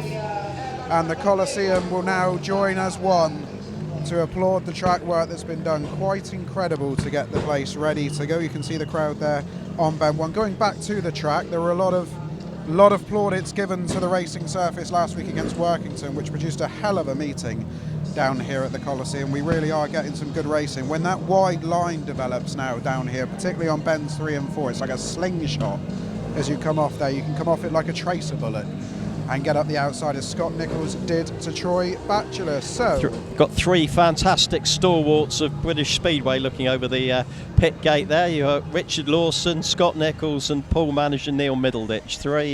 Three people who've been there, seen it, done it, got the t-shirt and won a lot of trophies and medals between them. Scott Nicholls and Anders Rowe are going to have to go out and have a feel of this track before they get out and ride, won't they? Because we're now going to have a bit of watering going on, and we are now having announced to the crowd here tonight, unfortunately, some news that perhaps we have feared, that Lasse FREDRIKSEN has had to withdraw even from the meeting here this evening. We did hear one of the Poole riders speculate that there may be some broken bones going on, so fingers crossed. Whilst we don't know Lasse's injury, fingers crossed that he is okay and makes a swift recovery. But Lasse FREDRIKSEN is now out of the rest of tonight's meeting, which means injured rider replacement. Yeah, which will be operated, which unfortunately for the Gladiators now is maybe that is why Ben Barker was putting his helmet on. Well, maybe, yeah. Because I assume he's the next one down on the averages, so perhaps they're going to send him out here rather than later on. Yeah, it works that the riders below the average of Lasse FREDRIKSEN can take his ride. So FREDRIKSEN was on a 5.43, so that means Ben Barker, Alfie BOWTELL and Tom Spencer can take his rides. That was the problem at Poole on Wednesday with Ben Barker getting his injury in his second ride, I think it was in Heat 8. The only riders who are eligible then to take injury rider replacement rides were the reserves who would have come in as his replacement anyhow. So Plymouth didn't really get any benefit at all from that injury rider replacement, but at least Ben Barker can get an extra ride tonight. Not that he probably wants an extra ride. Which his physiotherapists will be delighted about. Yes. Let's hope they're not watching, or even here. If they are here, quick, somebody send them to the bar. And I think Joe Thompson's the worst for wear, but he's certainly going to continue. Which is great news, and hopefully he won't be feeling the effects of it. Clerk of the course is just checking to see what is going on now. Mark is flying round with the water truck as he comes across the start-finish line. I don't think he'll be breaking Richard Lawson's new track record, which I can confirm via the Speedway updates page has been announced as 51.44. The new track record here at the Coliseum for Richard Lawson in heat number 1. And he enjoys getting the track record these days, does Richard Lawson. Chris Harris tried to take it off him earlier in the season, but he's made sure that he gets it back, and it will be in his name for at least, well, maybe only one more heat. Who knows what's going to happen for the rest of the evening. The sun fades behind the trees. We're going to need those floodlights in a bit. I'll be disregarding the sunglasses for sure. As we wait, you can now see Kye Thomson, Scott Nicholls, Richard Lawson, Tobias THOMSEN, Danny Ford in deep conversation down here by the pit gate. Just to let you know, the previous track record, 51.49, so set by Chris Harris. Chris Harris, there you go. Last August, so almost to the day. What are we, the 9th of August? We are. It's the 10th of August last year that Harris set that time, so there's obviously something about this weekend in August for track records at Plymouth. But yeah, 0.05 quicker than Bomber was Richard Lawson. And if I remember rightly, that night against Glasgow, Ben Barker tried his best in one of his early rides that night to take the track record back off Chris Harris, but wasn't able to do so. So I'm not sure Ben is quite in the shape to try and get the track record tonight. Maybe Scott Nicholls will give it a go when he eventually gets on his machinery Not sure what we're waiting for now. It's the, I think 2 minutes is on. There now, we go. so. I think we were waiting for some track staff to get in position, but credit to Phil Griffin for giving the track team all they needed. And Ben Barker will be out here in red, so that would have been why he didn't want to speak to Gareth what now feels an eternity ago, it has to be said. So here we go. We are about to get the meeting back underway. Credit to you for sticking with us. We hope you enjoy what we've got left to bring you. We keep every finger and toe crossed here that we have no more issues for the rest of the evening. And Ben Barker will make his way round along with Joe Thompson. So it's 2 Gladiators against 1 Pirate. That 1 Pirate, Zach Cook, will be coming off the outside in gate number 4, while the 2 Gladiators have 1 and 3. So they can work together here off the start line. Let's take your order then for the restaging of heat number 3. Off the inside in blue, battered and bruised, is Joe Thompson. There is no rider off gate number 2. Gate number 3 in red, taking the injured rider replacement ride, is Ben Barker. And off the outside in yellow will be Zach Cook, who is getting his first ride of the night along with Joe Thompson. Zach only completing 1 lap. Well, he didn't even complete the lap. The red lights were very firmly on by the time he got to the start line.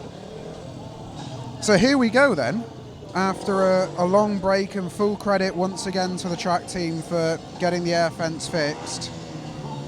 After what feels like an eternity, we are ready to go. Best wishes to Lasse FREDRIKSEN. We hope his injury isn't too serious and he can make a swift recovery and continue to help the Gladiators on their playoff charge. But for now it's down to Ben Barker and Joe Thompson to restore parity on the night and try and get that gap down as much as they can. But Zach Cook will have the bit between his teeth to the outside to keep this Pirate advantage at 10 points.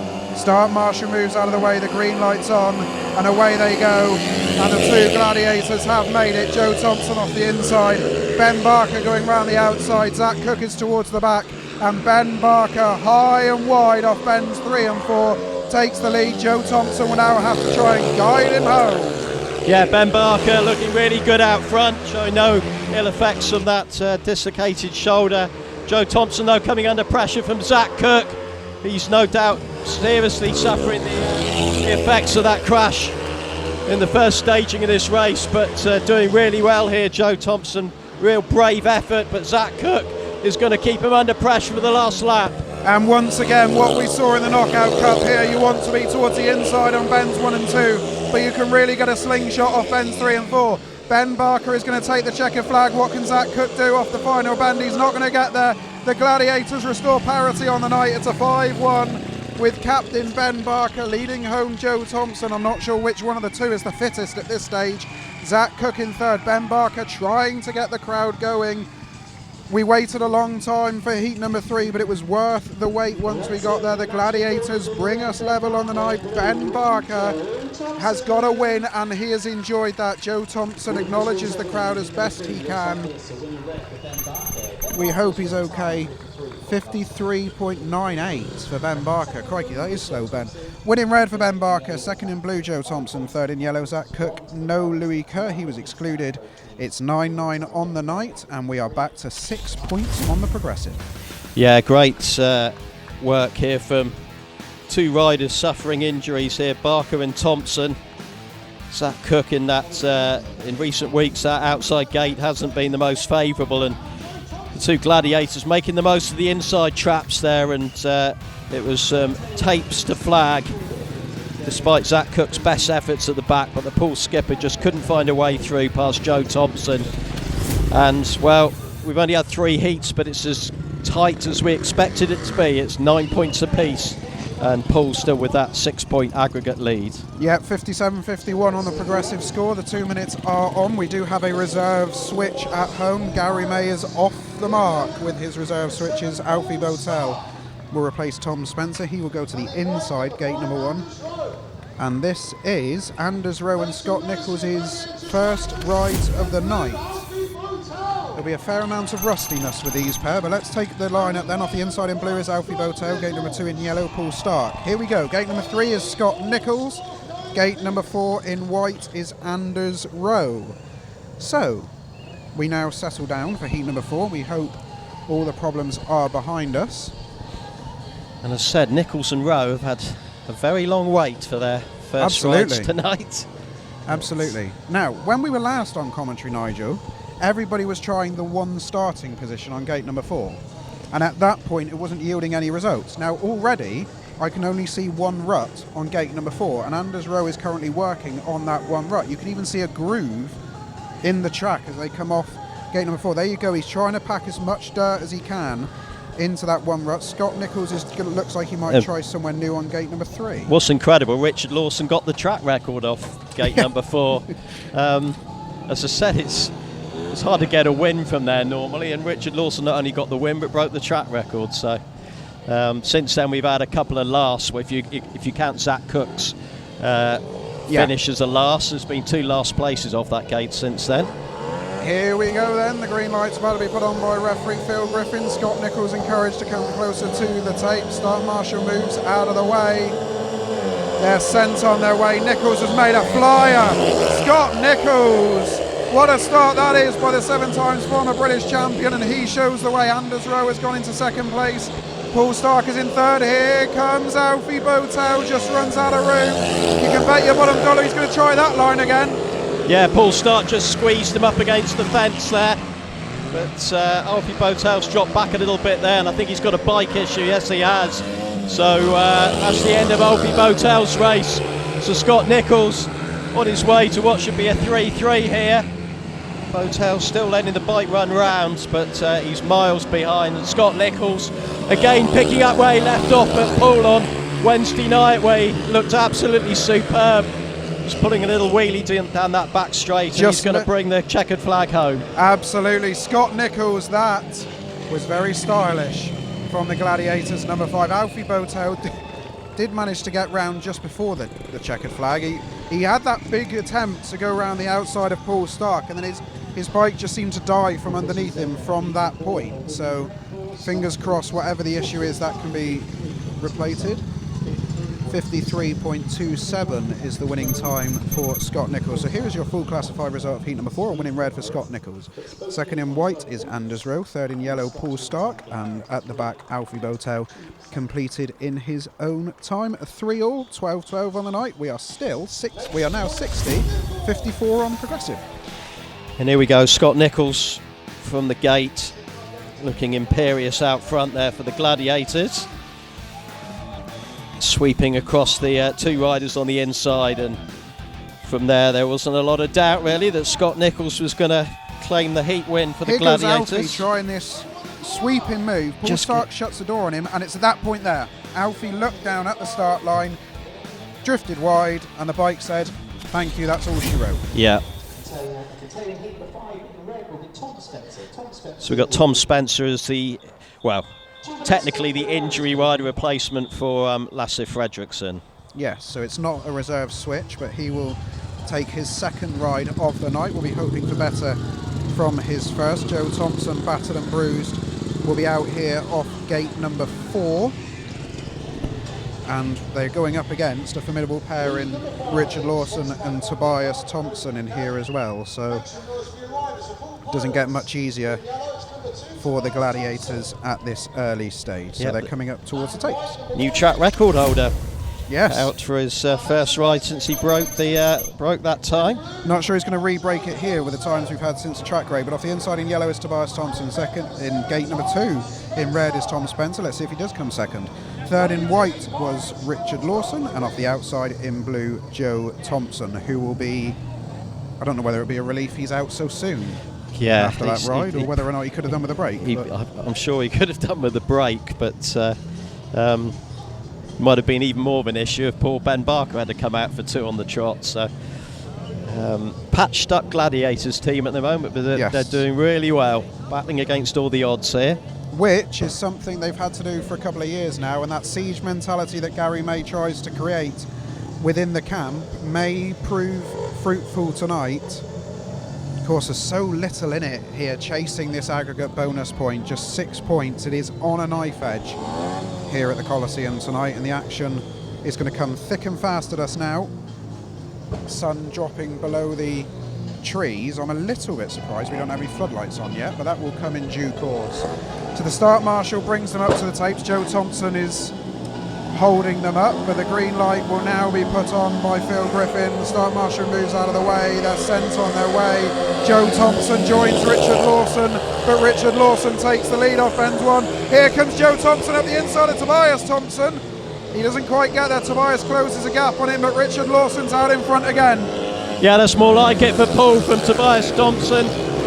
So coming under pressure initially there from Joe Thompson, but clinging on to that second place again. Lawson looking superb out front, and Tom Spencer trailing behind at the back, but Pirates looking on course for their second 5-1 of the evening here.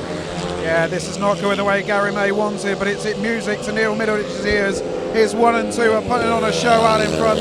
Richard Lawson is attacking the Coliseum like Richard Lawson does. Tobias Thompson, with that enigmatic style of his, is going to bring home another maximum for the Pirates. Lawson slows it down, Tobias takes the win. Lawson in second place, third in blue was Joe Thompson, Tom Spencer at the back, but it is a 5-1 for the Pirates. Tobias Thompson is allowed the race victory by Richard Lawson. Yeah, obviously wants to boost the confidence of the Dane there. It was pretty tight, wasn't it? So who did actually get first place there? The track floodlights are on now. There we go, let's take the full result. Tobias Thompson takes the win in yellow, 53.88, I believe that was. Second in white was Richard Lawson, third in blue Joe Thompson, fourth in red Tom Spencer. So it's 13-17 on the night, and the Pirates restore their 10-point lead overall. Yeah, nice bit of work there by Lawson, letting his teammate through to get a morale-boosting heats win. Of course, he would have been paid for a win in second place, but this is the one that Scott Nicholls won, isn't it? The heat before.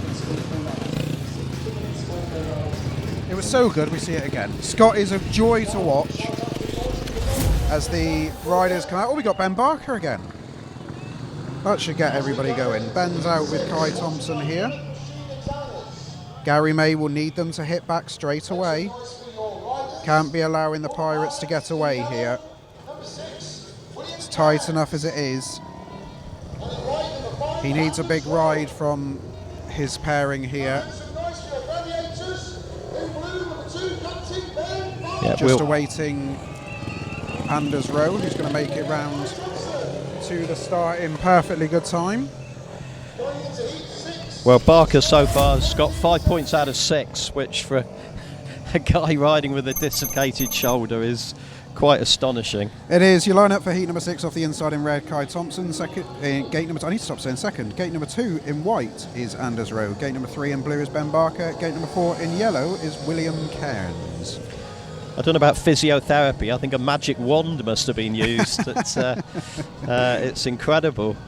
Absolutely is, and hopefully it's sustainable for Ben throughout the course of the evening, because the Gladiators are going to need him. It's now 65-55 to the Pirates overall in this hunt for this aggregate bonus point, which you feel is needed for the Gladiators if that playoff push is to be sustained. The Pirates, well, they need it to keep the Glasgow Tigers at bay, who are hunting them down at a rate of knots at the moment. They were boosted with a aggregate bonus point win at Berwick the other week, which will be a big help towards their aspirations of finishing top of the championship before the playoffs begin. It should be a good scrap, this one. Kye and Ben up against Anders Rowe and Will Cairns, of course, heat winner in his first outing. The green light is on then. Start Marshall moves out of the way. It's another long hold. Kye Thomson gets there. So does Ben Barker. Ben's going round the outside. He has a look for Kye, who slots into second place. Anders Rowe is third and William Cairns towards the back. The Gladiators are attacking the Coliseum and it's yielding a maximum. Yeah, it's a ding-dong battle here. First a 5-1 one way, and at the moment looking like a 5-1 back here from the Gladiators, but Barker and Kye Thomson again proving an excellent guest for Nikolai Clint at the top of the order. Anders Rowe trying to close the gap on the Gladiators front too, but they're looking in good form at the moment. Ben Barker's shoulder would have been tested there. He lifted violently going down the back straight. Kye Thomson going very wide. He was almost joining the Bar Bandits for an ice cream there on bend number 2, but they're going to come round and take the checkered flag. This is going to raise the roof. The Gladiators respond immediately, and listen to that noise. Oh, they're into it now here in Plymouth this evening. Ben Barker is fired up, saluting the crowd. Kye Thomson follows him around. He had pace in second place. Kye Thomson. They're going to come round and take the applause on the home straight. Standing Ben Barker ovation. looks to the heavens. Standing ovation, as you say, on the home straight.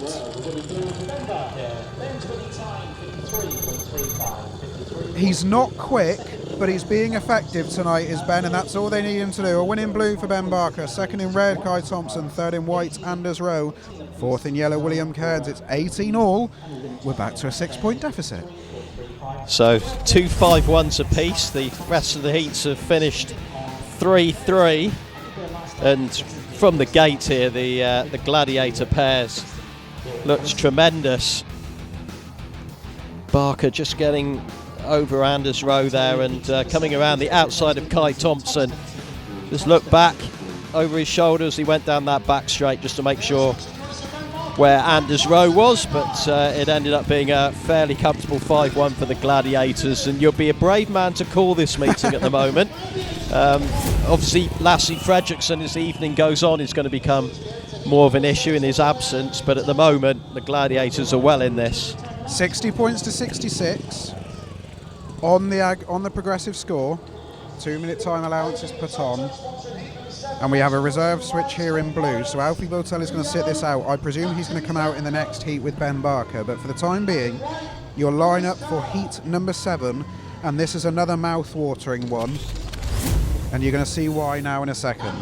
Off the inside in white is Louis Kerr, who'll be looking to make up for that crash he was involved in earlier on. In gate number 2 in red is Scott Nicholls. Gate number 3 in yellow is Zach Cook, and off the outside in blue is Tom Spencer. So that is your lineup for heat number 7. It's getting tasty, this 60-66 overall.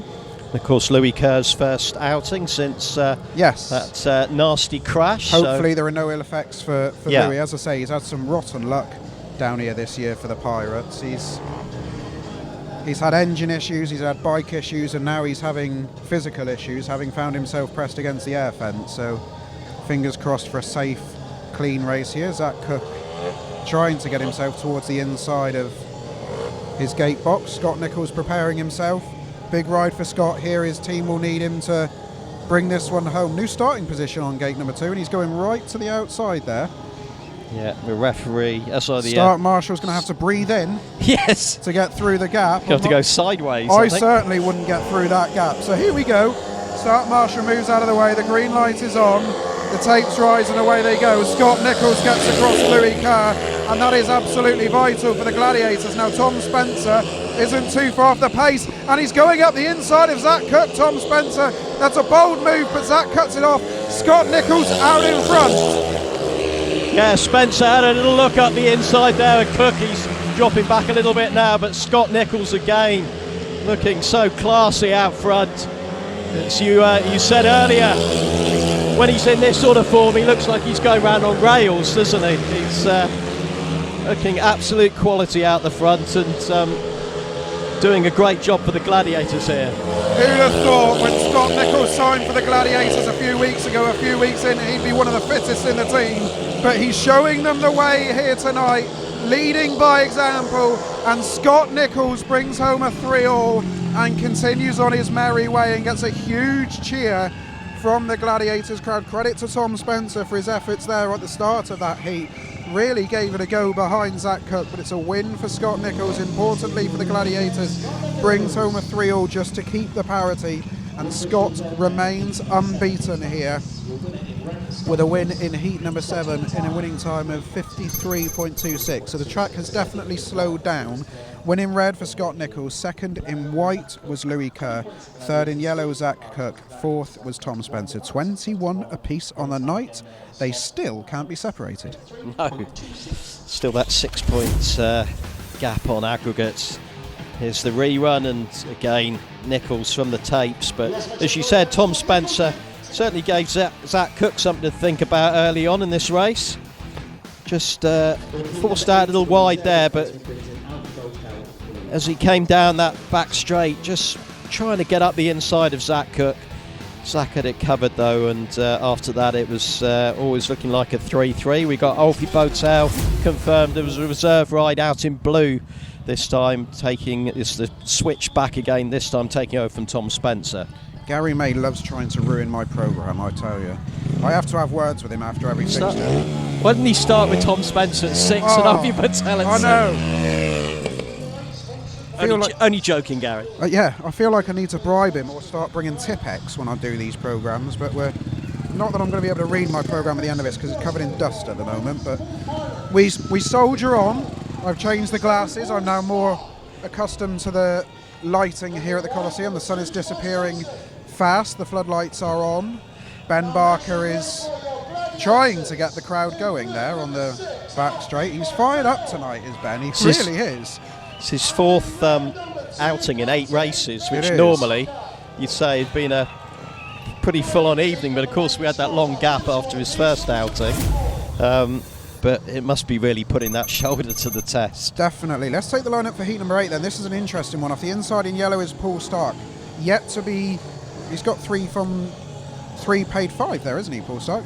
Gate number 2 in blue is Alfie BOWTELL. Gate number 3 in white was Tobias THOMSEN, who was given that win a little bit earlier on. And off the outside in red is Ben Barker with those 8 points and continues his good run of form at home with half a body, essentially. So that will have done wonders for Tobias Thompson's confidence, I think. Yes. And he's ridden well round here lately. Yeah. Obviously guesting in place of Nikolai Clint when Nikolai's been on duty elsewhere. So he's always a fun rider to watch, Tobias Thompson. He gives it everything. He put in a good shift up at Edinburgh in what was a really tough night for the Gladiators. No, it's Scunthorpe, wasn't it? It was one of the away fixtures. But here we go then. Heat number 8. Start marshal moves out of the way. The green light is on and they're sent on their way. Alfie BOWTELL's made a good one. Can Ben Barker get over the top? It's all very tight. Barker and BOWTELL are going for it. They've got it! Barker and BOWTELL are going round together. Paul Starke couldn't shut them out and Alfie's off. Down there on bend number 4 where the red light's going to come on. Tobias Thompson stopped, so they're going to have to. Tobias Thompson anticipated that. Alfie BOWTELL. Unfortunately, his bike's stuck under the fence. So. And Alfie's got his head pressed against the air fence. He can't believe his luck. Yeah, as much as he tried to get the bike off the track there with Ben Barker out front, it's firmly wedged. So he's finally managed to get it out from underneath that air Here we fence. go, the 2 Gladiators. Paul Starke didn't see them coming at all. They fly round and Alfie is trying to stand up. Oh, he picks up some drive there, doesn't he? Just picks up a grip and that's a sore one. Yeah. Just landing on his backside. But he's fine, he's all good. I think I just don't think he can believe his luck at the moment. No. And the track staff, I think, would be very relieved that it's not another damaged air fence panel. I think that one's fine. They're just slightly readjusting it, but easy decision there for the referee. Exclusion for Alfie BOWTELL. I was going to say, I suspect the blue light is on somewhere, unfortunately. We can't see the lights, unfortunately. They're facing the start line. We don't have access to them, but I don't imagine there's a huge amount difference that Phil Griffin can do. Neil MIDDLEDITCH in conversation with Paul Starke. I think Paul Starke saying, where did they come from? As he came round the outside. You can see all our social media links down below if you want to get interactive with the Gladiators. There is a Facebook watch along tonight, so do get involved in that if you wish. There's Ben Barker. He looks all right. It's an extensive social media presence, isn't it? It is. Facebook and it's bigger than X, my social media Instagram, presence. TikTok. So you can see Ben, some work going on with the bike. There's Paul Starke, Lee Trigger in the Poole Pirates pits this evening, mucking in. 2-minute time allowance is on. So Ben's going to have to go again here. I'm not sure this stop-start nature is going to be helping Ben. I think he would like to be getting on with it. So Alfie BOWTELL, who is out of luck at the moment, only technically completed one of his rides so far, which is not what we've come to expect with Alfie, and he himself is battered and bruised, having suffered a few crashes here last week against Workington and then a pretty serious one grass tracking at the weekend. Well, it's incredible, isn't it? It's 21 points apiece, yet at the moment. The reserves have contributed 1 point from 6 rides, and Lasse FREDRIKSEN obviously hasn't scored because of the injury. It's 21 points apiece, and the Gladiators currently have 3 fit riders: Kye Thomson, Scott Nicholls, and Tom Spencer. And Scott Nicholls would have to convince you that he's fully fit as well. So it's very difficult for them, but they're giving it their all, as you would expect. And Ben Barker now has it all to do. As if his task riding with a dislocated shoulder wasn't bad enough, he's got to do it all himself here in heat number 8. Off the inside in yellow is Poole Starke. No rider off gate number 2. Off gate number 3 in white is Tobias THOMSEN. Off the outside in red is Ben Barker. As I say, Tobias THOMSEN, all-action rider, as is Ben.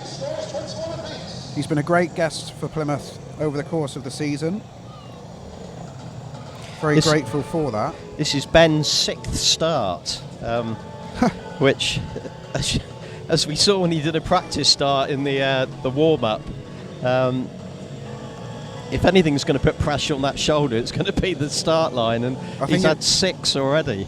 I think if Ben could have rolling starts like you get in some sports, I think he'd prefer that to what he's having to go through at the moment. But everything is happening he wouldn't have wished to happen tonight in terms of the injury, but he's still got 8 points out of 9. Incredible. Can he make it 11 out of 12? The green light's on and away they go. Tobias THOMSEN's made the gate. Ben Barker is going to thread the eye of a needle. Slingshot it off Ben 2. Close the door on Tobias THOMSEN, and Ben Barker's out in front. Tobias THOMSEN and Poole Starke will now try and chase him down. Ben versus Tobias, this will be a good battle. Cool, Tobias coming underneath him, but Ben just pulling out a little bit of a lead again down that back straight. Oh, got a little bit of extra grip close to where Alfie BOWTELL did on that 4th bend. Tobias isn't giving this one up.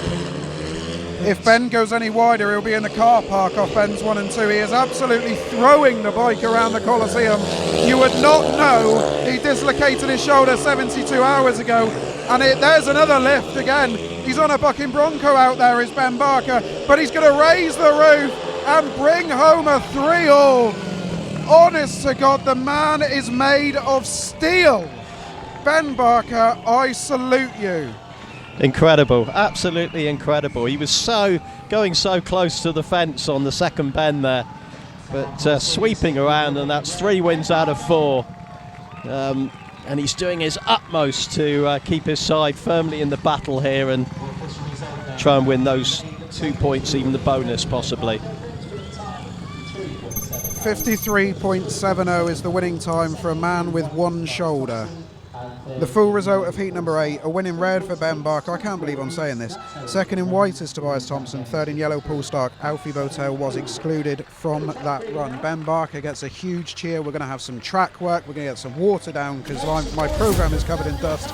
Let's enjoy this replay, Nigel, because he picks up grip in all sorts. The bike is bouncing around everywhere because of the grip he's picking up, and yet his shoulder is holding it together. Yeah, the movement on the bike, it's not as we said earlier, if he's riding around Glasgow or Berwick, it might be quite a smooth ride, but he's using those shoulders all the time, and he must be in agony. He's got to be. I know he's probably on painkillers, and I know when the adrenaline is pumping, it'll help big time. But even so, he's as you said, he's throwing that bike around like there's not a problem in the world. It's absolutely amazing. I cannot believe, and I mean I've had injuries, nothing on this level. I cannot believe that he is attacking the track the way he is. Look at that! Look, he can barely keep it under control because Ben 3 is fast approaching him there as well. It's crazy, and it's meaning so much to him. And to be fair to Tobias THOMSEN, he gave it everything back in 2nd place, as you'd expect. I think I heard we're going to see Alfie BOWTELL in for Lasse FREDRIKSEN in the next race, so we'll confirm that in due course. We're going to have some track work for now. There's Maximus down on the track, 24 apiece, 66.72 is the progressive score. I'm not quite sure we've reached interval time, if we're going to have an interval. I'd be amazed with that long stoppage if we have an interval. Yeah, but, Mark Phillips is shifting some of the data around. I wouldn't be surprised they do their utmost to get the kids racing though, because that's something that all the youngsters here look forward to. It was won by a dog last week. And legitimately won by a dog as well. Wow. The dog didn't cut across the infield like he did a few weeks before. The dog legitimately won the kids race. So well done to the dog. Now this is interesting. I've been waiting for this. These are the gate stats so far. There are 2 wins off 1 and 4, 3 wins off gate 3, and only 1 win off gate number 2. That is an even spread of points. But 2 and 4 doesn't seem the place to be, and I hate to be the bearer of bad news. There are 6 more rides before we get to Heat 15. The Gladiators have 2 and 4 in the next 2. Yeah. And they've also got no Lasse FREDRIKSEN. And Poole have the choice in 15. So let's head down to the pits then. Gareth is down there with Rob. Let's see what he's got. Thanks, guys. Yeah, what a meeting this is turning out to be. It's obviously got off to a slow start, but the racing's been fantastic. Ben Barker is stood at the gate over here. I don't even actually know if he'll be able to string a sentence together. He looked absolutely exhausted just now. We'll go and see. I mean, we've got to, haven't we? But Joe Thompson's over there as well, who promised us a word earlier. Let's see if we can have a quick chat. Gentlemen, Ben, first of all, you are exhausted. I just said on the live stream, I'll be surprised if you can get a sentence out, but heroic stuff. I'm not exhausted. I'm in so much pain. It's ridiculous. Pain. If you went from 0 to 10, and I'm 20 or 30. I don't wuss out of nothing. But I'm telling you, I'm every ride, ice pack, absolutely taped up to the hilt, trying to keep this going, you know. And I think we're drawing. I mean, it's a gutsy performance by what we got left. So Joe's battered, I'm battered, Alfie's battered, you know. So no one can say we're not going down without a fight. Absolutely, and the crowd. I mean, obviously you can probably see it a little bit, but you're concentrating on the event in hand. But they go wild when you went round the fence here, so that might help a little bit. Yeah, I mean, problem is the dirt gone that wide. The first 2 laps I didn't go far enough, and I could hear whoever it was buzzing around the inside of me. So I knew I either had to come back to the inside or send it. So we sent it. Yeah. Just like you can, yeah. Shall we see if we can have a chat with Joe? I know that I tried to speak to you earlier, Joe. Cheers, Ben. Well done, mate. We tried to speak to you earlier, but you'd literally just come off the bike at the time. But you've ridden since. Feeling okay now?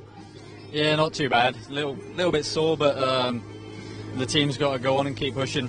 Yeah, it was a terrifying looking accident. I mean, I don't know if you want to live it back now, but from your perspective, yeah, you've put it to the back of your head?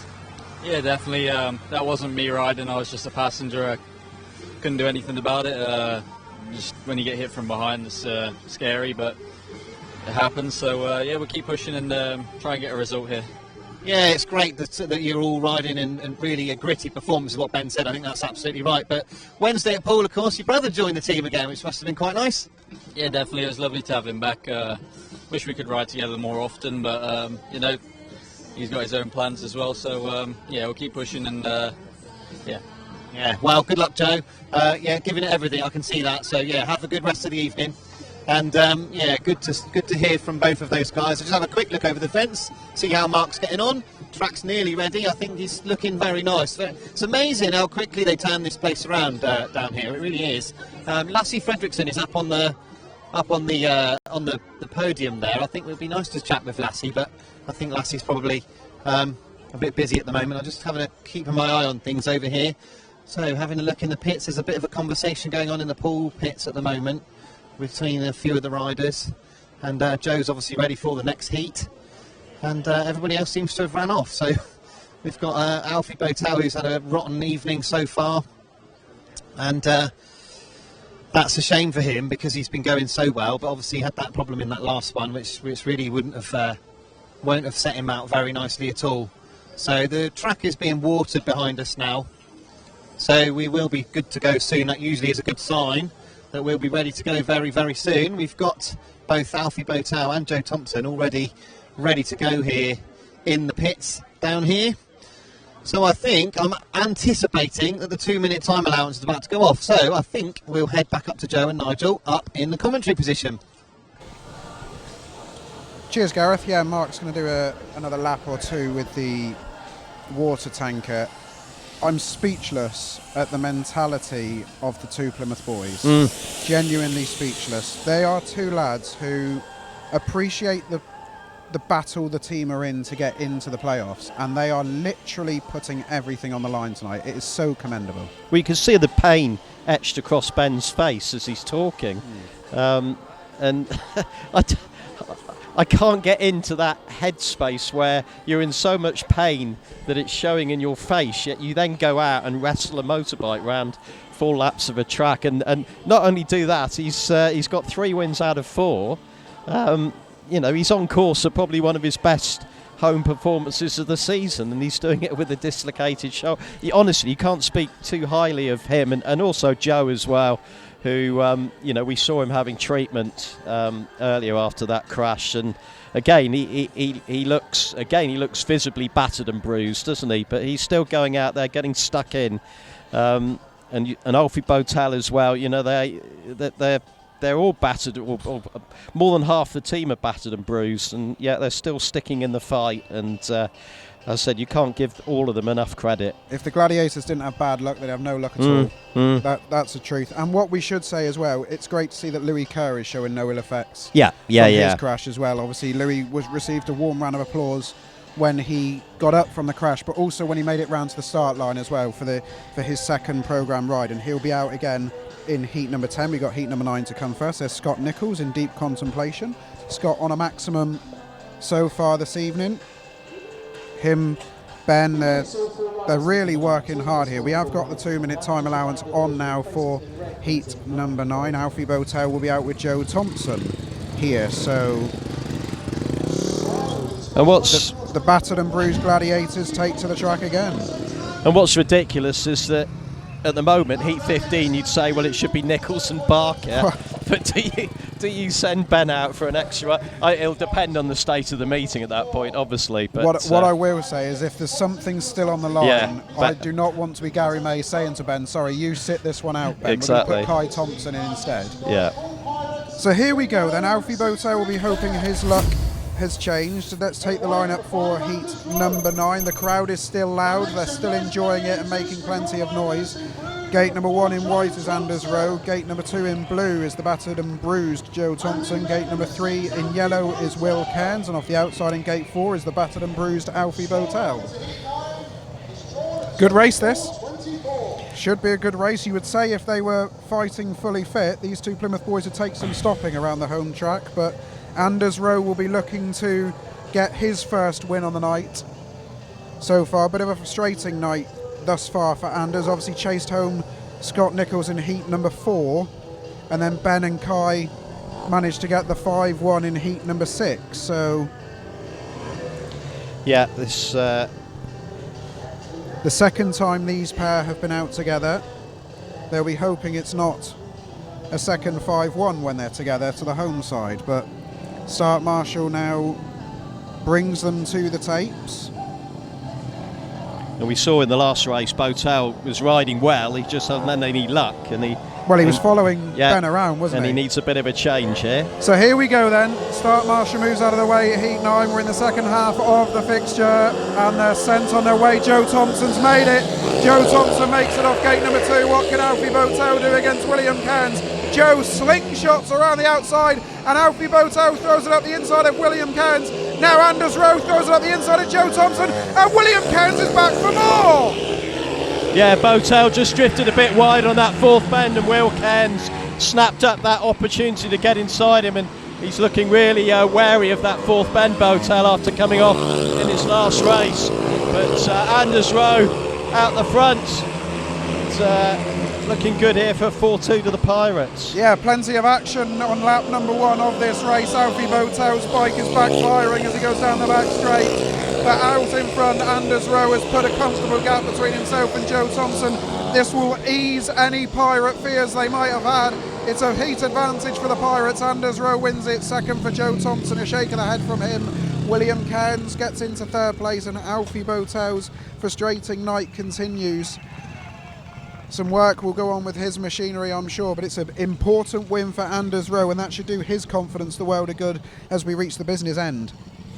Yeah, you could tell Alfie was very wary of the 3rd and 4th bends there, having come to grief there in his last race. But hats off to Anders Rowe there. Great first race win of the night for him, and Will Cairns not making the most of that little mistake by Alfie BOWTELL to whip up the inside. 4-2 in heat number 9 for the Pirates. A win in white for Anders Rowe. Second in blue, Joe Thompson. Third in yellow, Will Cairns. Fourth in red, Alfie BOWTELL. 26-28 on the night.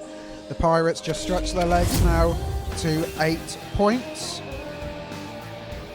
68 points to 76 is the progressive score. We take it from the start. Joe Thompson made an absolute flyer here. At this point, Alfie BOWTELL is going to try and get round the inside of William Cairns. Joe Thompson gets the slingshot. Looks at this point like he's dealt with Anders Rowe, to be fair. Just drifts up into no man's land, squares the bike up. Anders Rowe says thank you very much. And Alfie BOWTELL himself found himself in no man's land, and there was William Cairns. So it all happened in lap 1 there. Yeah, a 4-2 to Gladiators suddenly became a 4-2 to the Pirates. 8-point aggregate gap now. That's going to take some overhauling. I think Plymouth almost need to just concentrate on trying to get the victory tonight. Yes, this is an important heat. If the Gladiators can get a 5-1 here and all of a sudden bring it down to a 4-point deficit, then you never quite know, do you? But let's take the lineup for heat number 10. Off the inside in yellow is Zach Cook. Gate number 2 in blue is that man again, Ben Barker. Gate number 3 in white is Louis Kerr. Great to see him back out and continuing to get a warm reception from the Gladiators crowd. And off the outside in red is Kye Thomson. I think what we're seeing tonight is a genuine Speedway crowd who are appreciating everybody's efforts, Pirates riders included. There's a really good atmosphere in here tonight. You look at the points reading across there, 2, 3, 2, and then Barker, 11. It just says it all, doesn't it? Absolutely says it all. Defies description. So, Kye Thomson is working on a new starting position off the outside. He's been paid for 5 so far, which is very good for a guest. Yes, doing a very good job is Kye this evening. Said in the interview beforehand how much he likes this track since the changes have been made into that third bend, and despite the distance to come here, he enjoys his visits. Here we go then. They're at the tapes for heat number 10. The start marshal moves out of the way. The green lights are on.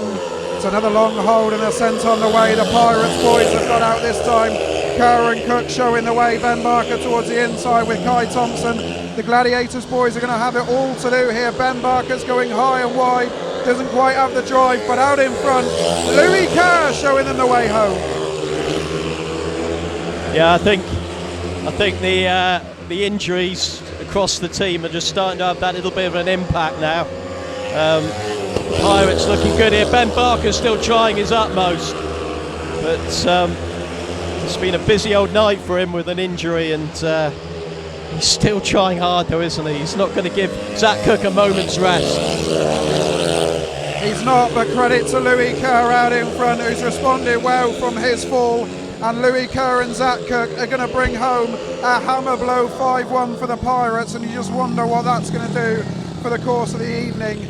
Louis Kerr and Zach Cook, warm cheers from the Pirates fans on the back straight, a round of applause as well from the Gladiator supporters back there as well. That's good to see. Louis Kerr gets a win on the board.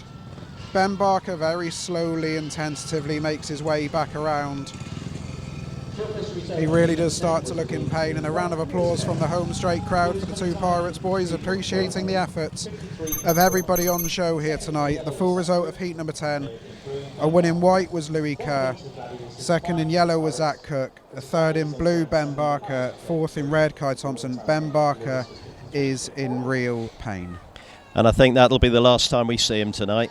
Yeah, I think Garry May might have had a word with him there. Yeah, I don't think he's not due out for any more programme rides, and they're certainly not going to put him out in heat 15. I mean, consoling arm around the shoulder there from Garry May, but he's in so much pain, he's almost in tears, isn't it? And he's an Iron Man. And I think now that it's 27:33, now that gap has grown even further, there comes a point here where it's on a human level more than a sporting level. Totally, absolutely, totally. Needs to be taken out of his hands, really, if he even thought about wanting to ride in heat 15, I think. And he gives it a go here, still throwing the bike into bends 3 and 4, even bends 1 and 2 he was trying that outside line, but Zach Cook rode an intelligent line. Louis Kerr out in front, bouncing back from his fall. Great to see him back in better form here at the Coliseum this evening. Obviously had his struggles here this year, but let's take another look at those gate stats. Still haven't improved for gates 2 and 4. Absolutely 1 and 3 are the place to be. Yeah, definitely. It's just... In blue, we'll bring in Ben Barker. Ben Barker tacks up in blue, and obviously... Right, are you ready at home? There we were thinking Ben Barker's night is done. Garry May is now going to send Ben Barker out on a tactical sub in place of Alfie BOWTELL. I thought that conversation was, come on, let's sit this one out now, Ben. He is going to the well and further, Nigel. This is heroic. For the club, this is heroic. I'm lost for words on that one. It's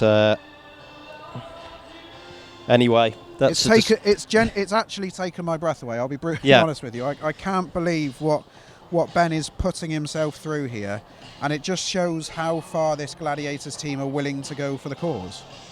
Personally, I don't even think he should have been asked the question of whether he was willing to do Heat 11, but as I said, Garry May has had a chat to him. Obviously, Ben feels he can, but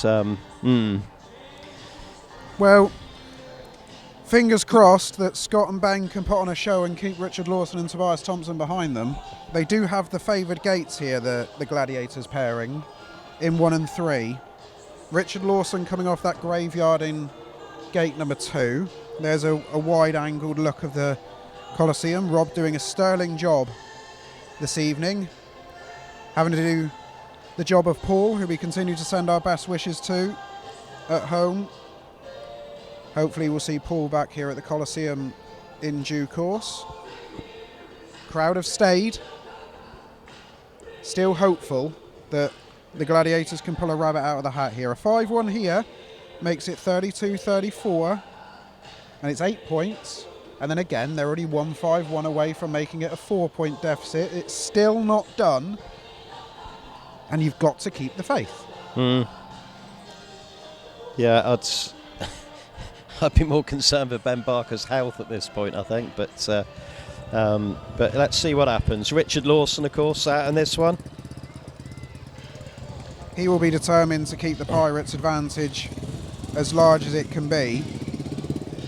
He will also be hoping that this will be the straw that breaks the camel's back, per se, because a maximum here for the Pirates, whilst it doesn't mathematically end the meeting, will be a real hammer blow to the Gladiators' chances, and will surely spell the end of Ben Barker's night. Yeah, I thought they might have gone Nicholls here for hoping he beats Lawson, gets the 3-3, and then you maybe could have used Nicholls as a tactical in Heat 12. Might have been another way of doing it, but here we go. This is some effort from the Gladiators boys. They are giving it absolutely everything for the cause here. And the lineup for Heat number 11, off the inside in red will be Scott Nicholls. Gate number 2 in white will be Richard Lawson. Gate number 3 in blue is Ben Barker, taking that tactical sub, and off the outside in yellow is Tobias Thompson. I hate to say it, if Scott Nicholls watches this back, he could complete a 15-point maximum tonight. He is not going to be the rider of the night.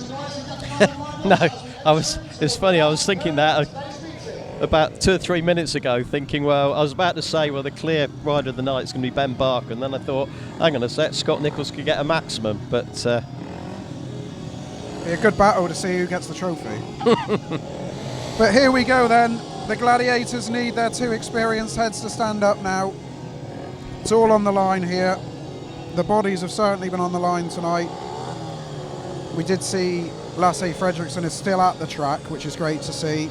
Gareth reported he could see him up in the riders area. Yeah, he was a minute ago. So fingers crossed that it isn't anything serious and he will be okay. But here we go, Ben Barker is the last in line. The green light is on for Heat number 11. The tape's rising, away we go. Scott Nicholls and Richard Lawson are side by side, and there is Tobias Thompson down in the dirt this time, and the red lights are on immediately. And Tobias Thompson is now face down in the dirt, facing the air fence. His bike is about 20 yards in front of him. Fingers crossed he's okay here. It's all 4 riders back for the rerun. The 3 riders remaining on their bike have gone down to the start line. They're going to do some more work on their starting gates, but there's a bit of concern about Tobias Thompson here. Some of the ambulance crew have gone over. He went straight down into the dirt. The riders will now return to the pits area. Fingers crossed he's okay. He's now being looked at. Neil MIDDLEDITCH, Danny Ford and Zach Cook are on their way over. This gives Ben Barker a little bit of time to get over any more issues he may or may not have with that shoulder. Again, Ben would prefer just to get on with this. Yeah. These breaks aren't going to be helping him, but we hope that Tobias is okay. He is being looked at still by the medical staff here on Ben 2. Again, just first Ben bunching from the start of the meeting, wasn't it?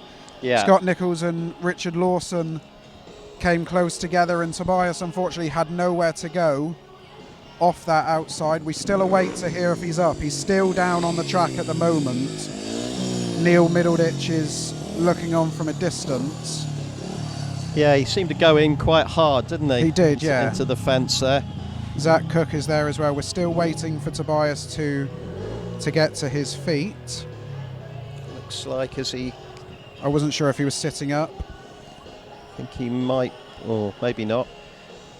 All the medical staff seemed to stand up then, which suggested he was going to stand up as well. They're taking some caution here with Tobias, quite rightly. Danny Ford, the promoter's just marched out just to check on one of his riders.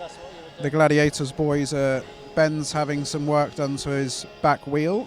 Paul Starke also going to keep check on the Dane. As is the policy, we won't be showing any replays until we know that Tobias is up and okay. So do bear with us. Tobias is now on his feet. Yeah, great to see. And a very warm and generous round of applause from the Coliseum crowd, who've been very knowledgeable tonight, very respectful. Yeah, he looks as fine as you can be after, but he's walking okay. Pretty rough. Thumbs up to the crowd. Yeah. Nice to see. He's done all right tonight. 5 points. He has a win and a second. So, and let's take a look at the replay then. Good start by Scott Nicholls and Richard Lawson. Ben Barker was the one who was left standing. Actually, you can see just a bit of first Ben bunching. Yeah, very little room. It just happens, and you can see he goes in awkwardly, doesn't he? Yeah. Credit to Phil Griffin. The red lights were on absolutely straight away. They all moved out, and Lawson just caught Thompson's front wheel. And you see it at every track. You see it at every track. So we hope Tobias is okay and can take his place in the rerun. All 4 riders will be back for said rerun, so that will be good for They just announced that the kids' race will be after the rerun of this heat, which is great.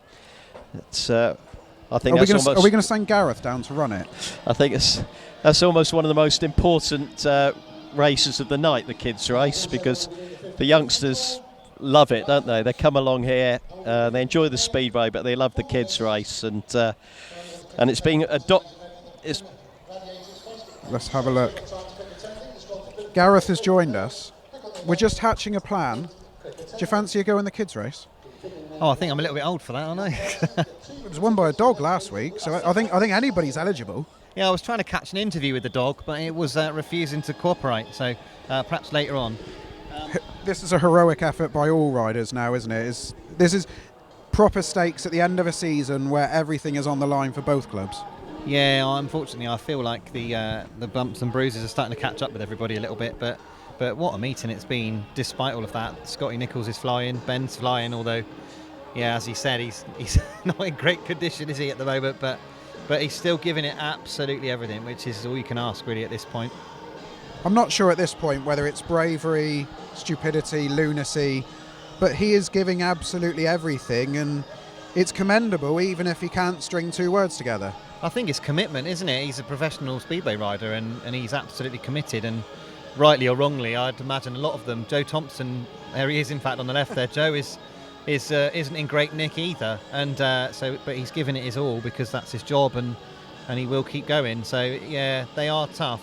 But yeah, Nigel's right with the kids' race. That is the big one, isn't it? That's the one that they've all come here to do. we've both brought our children here before, and when the kids' race hasn't happened, it's gone down like a lead balloon. That's got to happen no matter what. That's the thing, really.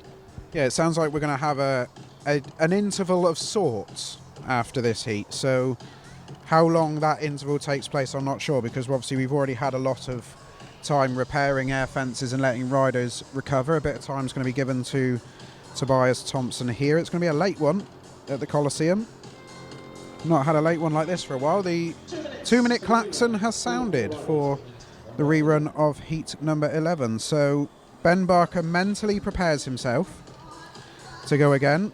Scott Nicholls and Richard Lawson will renew their battle off the inside here, and we go back to what we were saying before it, Nigel. This is now or never for Garry May's boys.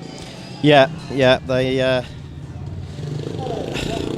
need a minimum of a 4-2, don't they, really, and ideally a 5-1. That's a big ask against Richard Lawson, but as you said, second chance of Ben there because he missed the gate a little bit, and I'm sure he hadn't done all night. I'm sure he would have spent 4 laps trying to overtake Tobias Thompson, but this is why I think it's probably one race too far for him, this one, and I'll be delighted to be proved wrong. But here is the lineup for heat number 11. Off the inside in red, Scott Nicholls. Off gate number 2 in white, Richard Lawson. Gate number 3 in blue, Ben Barker. And off the outside, banging his bike against the fence there, was Tobias Thompson. He wants to get right up against that air fence if he can, by the looks of it. He will be desperate to try that outside line there. You can see him preparing a different rut on the outside. And we will get ready to go again for a vitally important heat number 11.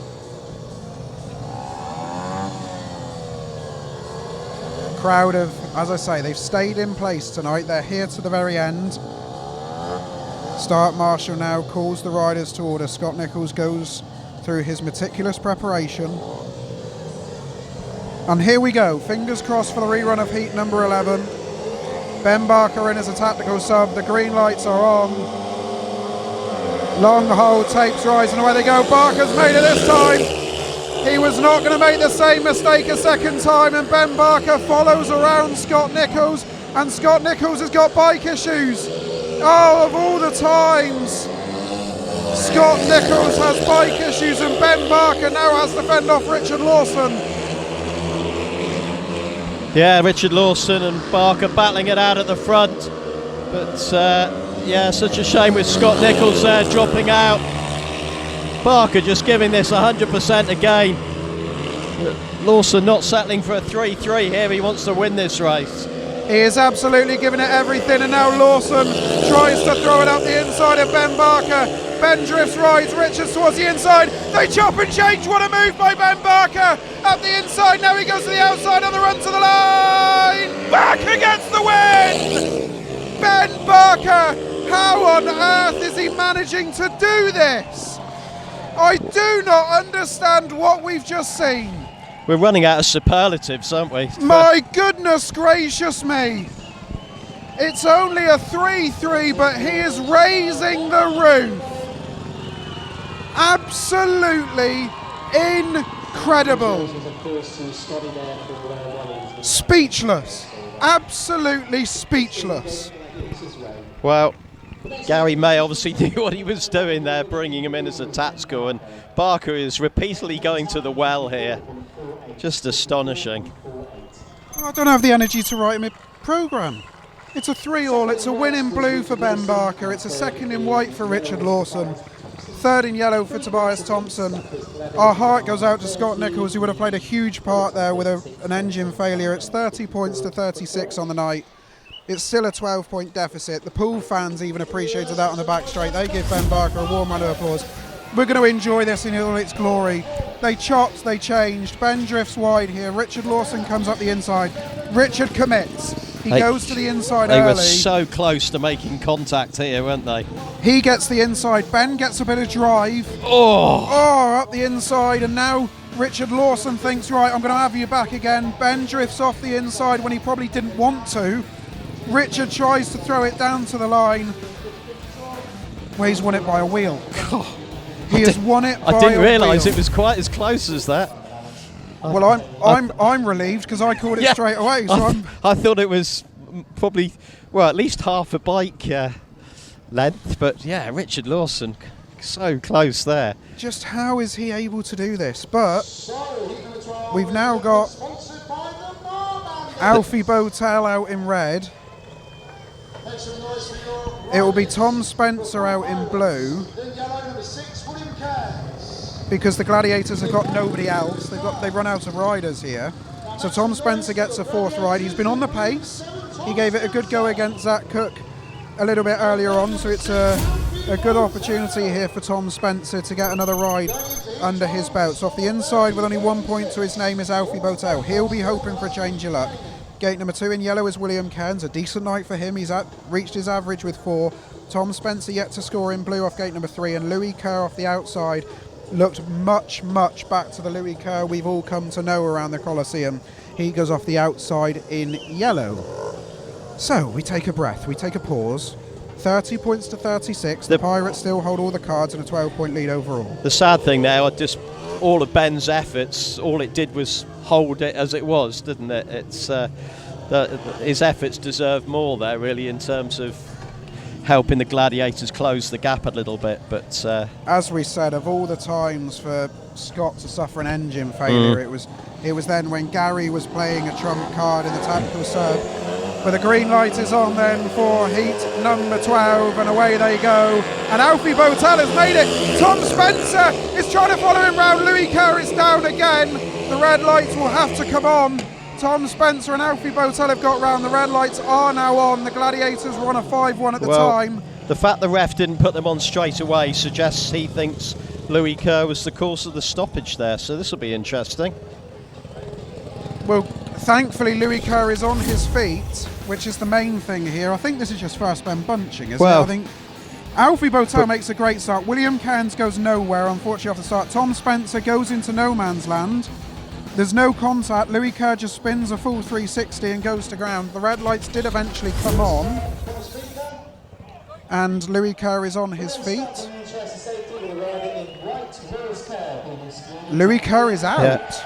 Yeah, well, that's what was my feeling, that he didn't put the red lights on straight away. Well, Neil MIDDLEDITCH straight to the telephone. That's a touch harsh, that decision, I think. It's first bend bunching. We've seen it twice already tonight. There was no contact, but he was running out of room there, surely. Well, I don't understand how he had nowhere to go. Yes, he's gone down of his own volition with a 360, but it's on the first bend. The natural rule is all 4 back. I mean, the Gladiators have an advantage now in this heat, but I want to see 4 riders at the tapes. I want to see a good meeting. This is the best billed to be the best meeting of the season, and I feel that's harsh on Louis Kerr. Yeah, I do. I really feel you that's could see harsh. it coming, though, the fact the ref didn't put the red lights on until it was very clear that Louis Kerr wasn't going to get his bike off the track. He obviously felt Louis Kerr had every opportunity to get up and get off the track, and maybe that's why he's penalised him, but I still can't believe that... We've also got an excellent view of it here, haven't we? Different to what the referee can see. But yeah, from what we could see here, I don't know what other option he has here. It's just first bend bunching. You know. Louis Kerr's running out of track, so he has to get out of it. Yeah. The bike's done a 360. Well, Phil Griffin's made his decision, and Neil MIDDLEDITCH did not look amused with it. He was straight to the telephone, but it's now on William Cairns. Pressure on the young reserve for the Pirates here, because the Gladiators can get a way back into the fixture tonight. There's been so many talking points in this meeting. Well, there has. Yeah, absolutely. So we'll have a rerun of heat number 12. Just 3 riders at the tapes. Louis Kerr's luck turns again, unfortunately for him. Hope he's okay. Hope there's no ill effects of that fall earlier on, and we wish Louis all the best. But here are the 3 riders. The inside in red is Alfie BOWTELL. Gate number 2 in yellow, Will Cairns. Gate number 3 is Tom Spencer. No rider off the outside gate. Yeah. So the Gladiators have the pick of the gates here and the rider advantage. Big moment for the young 16-year-old here in the yellow helmet. And I'm sure he's capable of living up to the pressure here, Will Cairns. Neil MIDDLEDITCH would have given him a fair rally cry here. And he will enjoy this, William Cairns. He will enjoy this pressure. He talks so well. You spoke to him before the meeting. Gareth spoke to him during the meeting. He talks very well for a young rider riding for a huge speedway club that has a lot of expectations and will be hoping to win silverware this year. Let's not forget the 2 Gladiators reserves have only got 1 point between them so far tonight. Here we go. Heat number 12, 3 riders at the tapes. The green light is on. Tapes rise and away we go. Alfie BOWTELL sort of goes nowhere. Oh, and they're down again. Tom Spencer's down. The red lights are on immediately this time. Well, Will Cairns clipped Tom Spencer, but again, that's a classic. He'll have to go all 3 back unless he's going to... Yeah. So he goes all 3 riders back this time, which the Poole fans on the back straight feel is somewhat ironic. And now we wait again. Tom Spencer straight back up on his feet, back into the pits. It was a really good gate by William Cairns as well. Just caught Spencer's front wheel. As they go into the bend. Just there. Yeah, little clip. Yeah. Little clip. Spencer had nowhere to go. Red lights on immediately. Paul Starke giving him a really good pep talk. Neil MIDDLEDITCH is there again. Just giving him some directions, giving some pointers. Well, from a Poole point of view, he just needs to do that again, doesn't he? Because he got over the top of Alfie BOWTELL, I think, there. Just. Well, we'll go again. The music trying to get the crowd involved. The tension continues to rise. This night is not done. Men and machinery have taken a right battering tonight, haven't they just? And William Cairns is going to have to do it off gate number 2 that only has 1 win and only 11 points from it here. Yeah. He's got it all to do. But he proved there, if you get the start, he was with Alfie BOWTELL going down the back straight, so it's still on the fixture on the night is still on a knife edge, you feel? Yeah, definitely. You now feel the issues are ahead of Poole on the aggregate. Well, it's 12, you know, this, the most that the Gladiators can, even though they got 4-5-1s, it's 16 they could pull back. So I think the bonus is gone, if we're being realistic. Can they win on the night? Can they get 3 wins over Poole in a season? That's that's the target, isn't it? And I'm getting cold. Well, I think it's safe to say that Ben Barker will be coming out in Heat 15, having unless the meeting is completely over by then. Because, you know, Garry May was happy to put him out as a tactical, so the Ben will be out in Heat 15 unless the meeting's all over. Stood just to the left of us trying to get some air into his lungs at the moment and just stretch out that shoulder in deep conversation. We'll try not to disturb him. He's given us 2 interviews already and he was struggling in the last interview, so we'll let Ben get some rest before he's back out at least once. We'll let his riding do the talking, I think. At least once, I suspect twice. Because I don't think Gary's going to stop him going in Heat 15. No.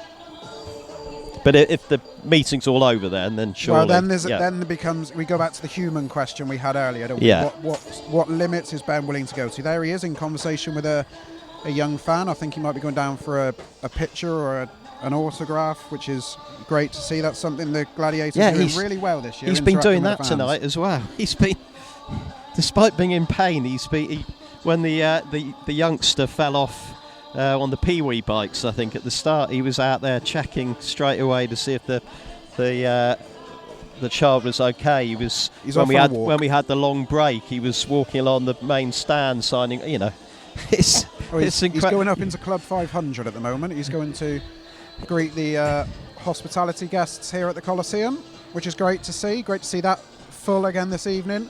It's been a very good addition to the trackside experience here at Plymouth. The 2 minutes are on.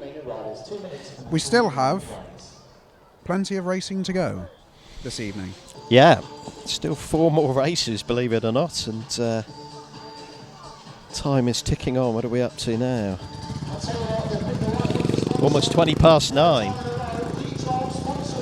So, stick with us. There's still plenty of action to come your way, and we're going to get a 3rd rerun of Heat number 12. 30 points to 36 on the night, 72 points to 84 on aggregate. And William Cairns will have to do battle once again with Alfie BOWTELL and Tom Spencer. So, the riders come round to the tapes. Let's remind you, if you'd forgotten, off the inside in red is Alfie BOWTELL, gate number 2 in yellow is William Cairns, gate number 3 in blue, Tom Spencer. Reminder, we are without Louis Kerr here, who was excluded harshly in my book at the very initial running of this heat. But we shall see what comes of heat number 12 here. Doesn't feel like an August evening now. Feels like we're in the depths of September, but yes. Well, the nights are closing in a little bit, they aren't are. they, as This we march one's through closing in August. fast. So here we go then. Alfie BOWTELL just gives himself a bit of time. Obviously nowhere near the end of the 2 minutes expiry, which caused all manner of confusion at Oxford a few weeks ago when there was issues in heat 15 with the 2 minute time allowance. But here we go. We're going to do it all again. Alfie BOWTELL, Tom Spencer versus William Cairns. There's a big gap between BOWTELL and Cairns, and they're sent on their way. And Alfie BOWTELL, it's level, it's level. Tom Spencer has had a horrible accident. The red lights are on immediately. That is serious. We're going to need some medical staff over there on bend number 2. He's on his feet. He is on his feet. He's gone over the fence. That is unbelievable. Tom Spencer's gone over the fence and now he's walking around. Ben Barker is going to follow him back. That is incredible. And he is looking in pain with one of his arms. So hopefully he's okay. He's gone over the top of the fence.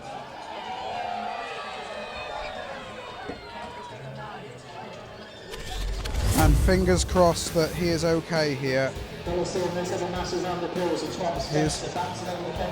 As down they come. William Cairns and Tom Spencer get tight there, and again, this is horrible. This is horrible. He hits the fence, he goes over the top.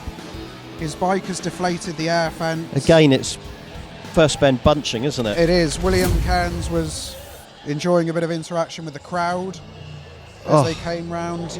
You hope and pray that Tom Spencer is okay. I cannot believe he's just got up and walked away from that. He's gone out. He's hit the top of the.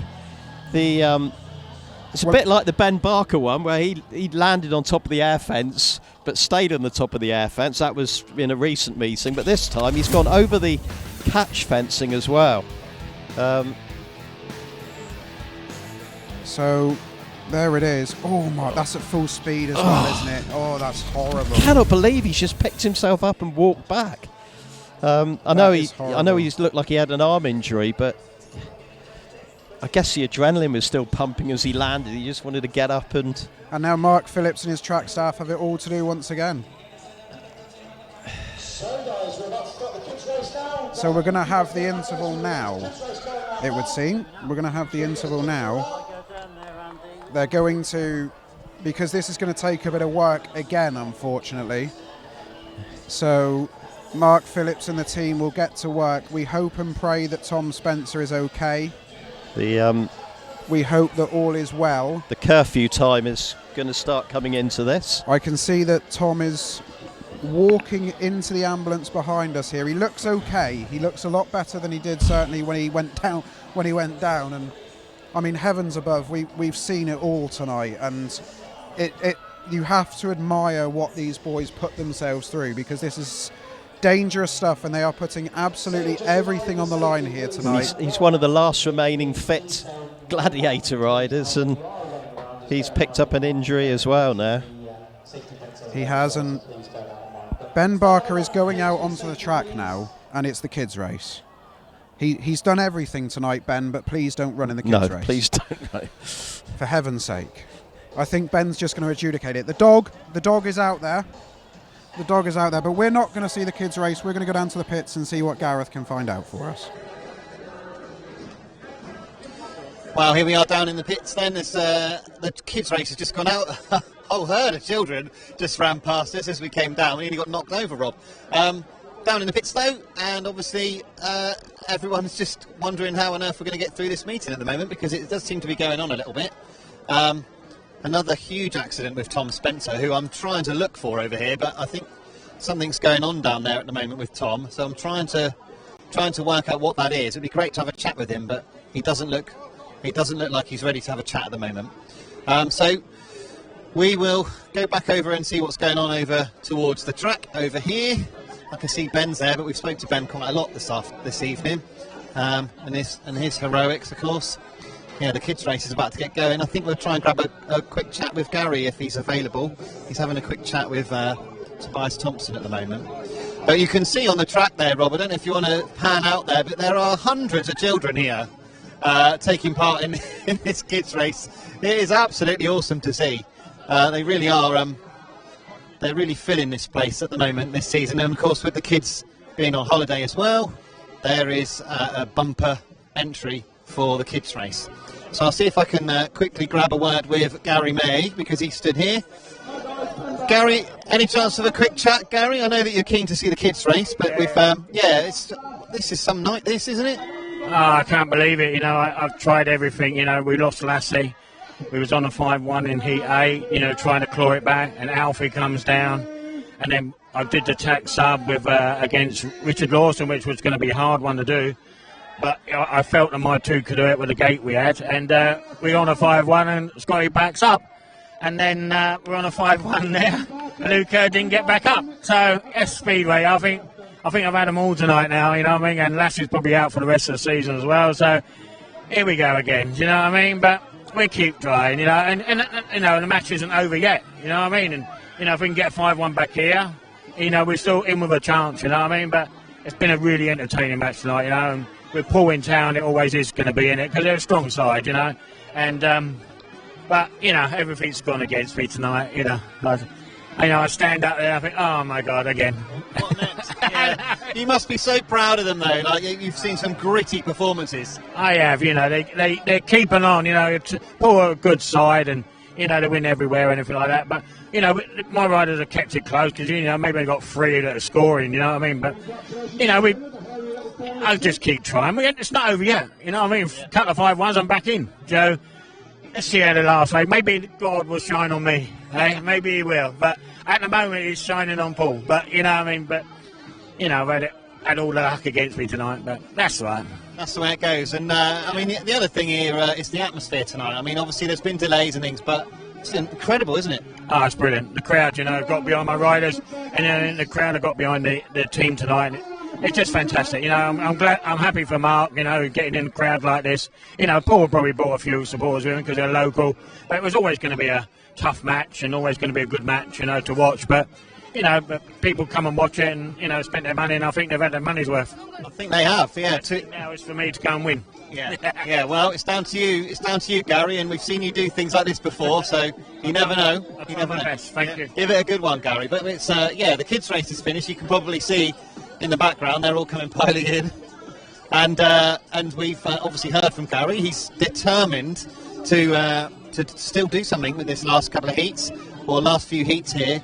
And obviously the riders are, as we've said many times, battered, bruised, bashed up. There's an air fence coming through now, so there goes the air fence, and that's obviously needing repair for the second time. So we've had both ends we've had drama, of course. So I am going to head down to the end of this pits to see if we can spot Tom Spencer. I've spotted him. Now, will he want to speak to us? That's the question. Any chance of a chat? You can't do things like that and not have a chat with us. That's, yeah. Are you okay, first of all? Yeah, we're all good. Shoulder's a bit sore, but move on. Yeah, it was. That was frightening. I don't know. I've not seen it, so I can't say. I seen the fence and I seen the other side of the track. That was it. I mean, you sort of bounced over it. You're not the first one, though. Ben's bounced over the fence earlier in the season. But, I mean, what are your thoughts as you head into the fence like that? Can you talk us through it at all? Oh, no. This is going to hurt. And that's it. Apart from that, it's just, it happened so quick. It's over, done with, and you're on the floor. Yeah, I mean, those of us that haven't been in that situation, it's hard to imagine. But very glad you're up, Tom. Obviously, a tough night this evening. Really, lots going on. But for yourself, obviously glad to be a part of the Gladiator setup. Yeah, definitely. It's a nice thing to be a part of. It's good crack with all the boys. I feel like I fitted in quite well, having a laugh, having a chat, and that's all I can ask for. Great stuff. Well, Tom, good to see you up. Have a good rest of the season. Really good to see Tom in amongst it. It obviously got very noisy behind us then. Scott Nicholls firing up the machine after that problem in that race where they were on the 5-1. It does really seem, I mean, Gary was sort of hinting at it there, it does really seem like the Speedway gods are up against Plymouth Gladiators this evening. That just seems to be that lots of things have gone against them, which is a shame. So we've got a situation here where it looks as though the air fences are being fixed out here, so we might have another lengthy delay at this point, unfortunately. All the riders seem to be very busy in the pits doing various different things, getting ready for these last few heats, or packing up if they've finished, of course, for the evening. But we'll send it back up to Joe and to Nigel and leave it to them. He's so kind, isn't he? He is so kind. I just asked Nigel when Gareth was interviewing Garry May why his shirt said Barry May.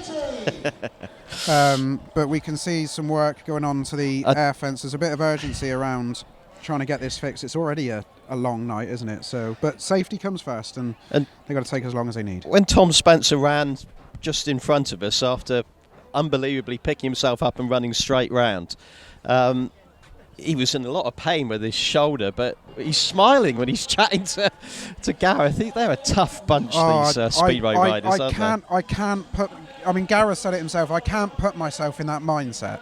I just can't do it where I can think to myself, you go over the top of a fence, you shake yourself off and you're just ready to go again, and whenever the track's ready. It's absolutely crazy. Sorry to butt in. The thing about it that's crazy is you try and get them to talk through their mindset, and they can't because they just put it to one side, I guess. He's just flung like a rag doll, though, wasn't he? It was horrendous, and then he just jumps up as if he's, just had a minor trip or something. Terrifying stuff, really. But when you speak to him in there, I was amazed, really. He just didn't seem particularly fazed by it, did he? He just looked like, oh, well, that's that, and we'll move on to the next one. Well, fair play for getting the interview. I'm sure there's a lot of riders who wouldn't have even contemplated doing an interview after that. So, but none of them seem fazed with anything that's going on tonight. It's absolutely incredible. I mean, there's more action here tonight that I can remember ever seeing in a meeting down here at Plymouth, and now we'll wait for the work to go on, and the cheerleaders are giving us a routine on the centre green at the moment, trying to keep the crowd involved. And one disappointing bit of news you did get from Garry May there. Obviously, Lasse FREDRIKSEN out for the season. That's a great shame, isn't it? Because he's been a good signing from Edinburgh, and he's done a great shift for the Gladiators. Yeah, he was up here on the podium, just a podium. Is that what we're calling it? Yeah, I think just now, and he looked okay, but obviously, hand injuries can be quite complex. I know from the grass track world we had Aaron Butcher, who was going brilliantly on the grass track, and now he's suffered this funny little hand injury, and it's just put him out for the season. And it seemed like such an innocuous thing, but unfortunately, those innocuous looking injuries can be quite serious. But to be fair, he went out in a blaze of glory, didn't he? That's some accident there at Heat 3. I thought Garry May's philosophy and outlook on everything that's gone on at this season in particular there, when you spoke to him, told a story that the club have tried absolutely everything this season to get a team competing in the playoffs, and when they've needed luck now at this business end, they've just run out of luck, haven't they? And you see it tonight. Obviously Ben, Alfie, Joe all battered and bruised. Lasse's obviously now out for the rest of the season with this hand injury. It's come at the wrong time for the Gladiators, isn't it? Yeah, and you look at the top two in the league at the moment, Poole and Glasgow. I mean, they are undoubtedly two of the best sides, but they've also, Poole, I don't think they've had any major losses at all this season with injury, maybe the odd meeting. Glasgow obviously lost Dan Thompson for a little while.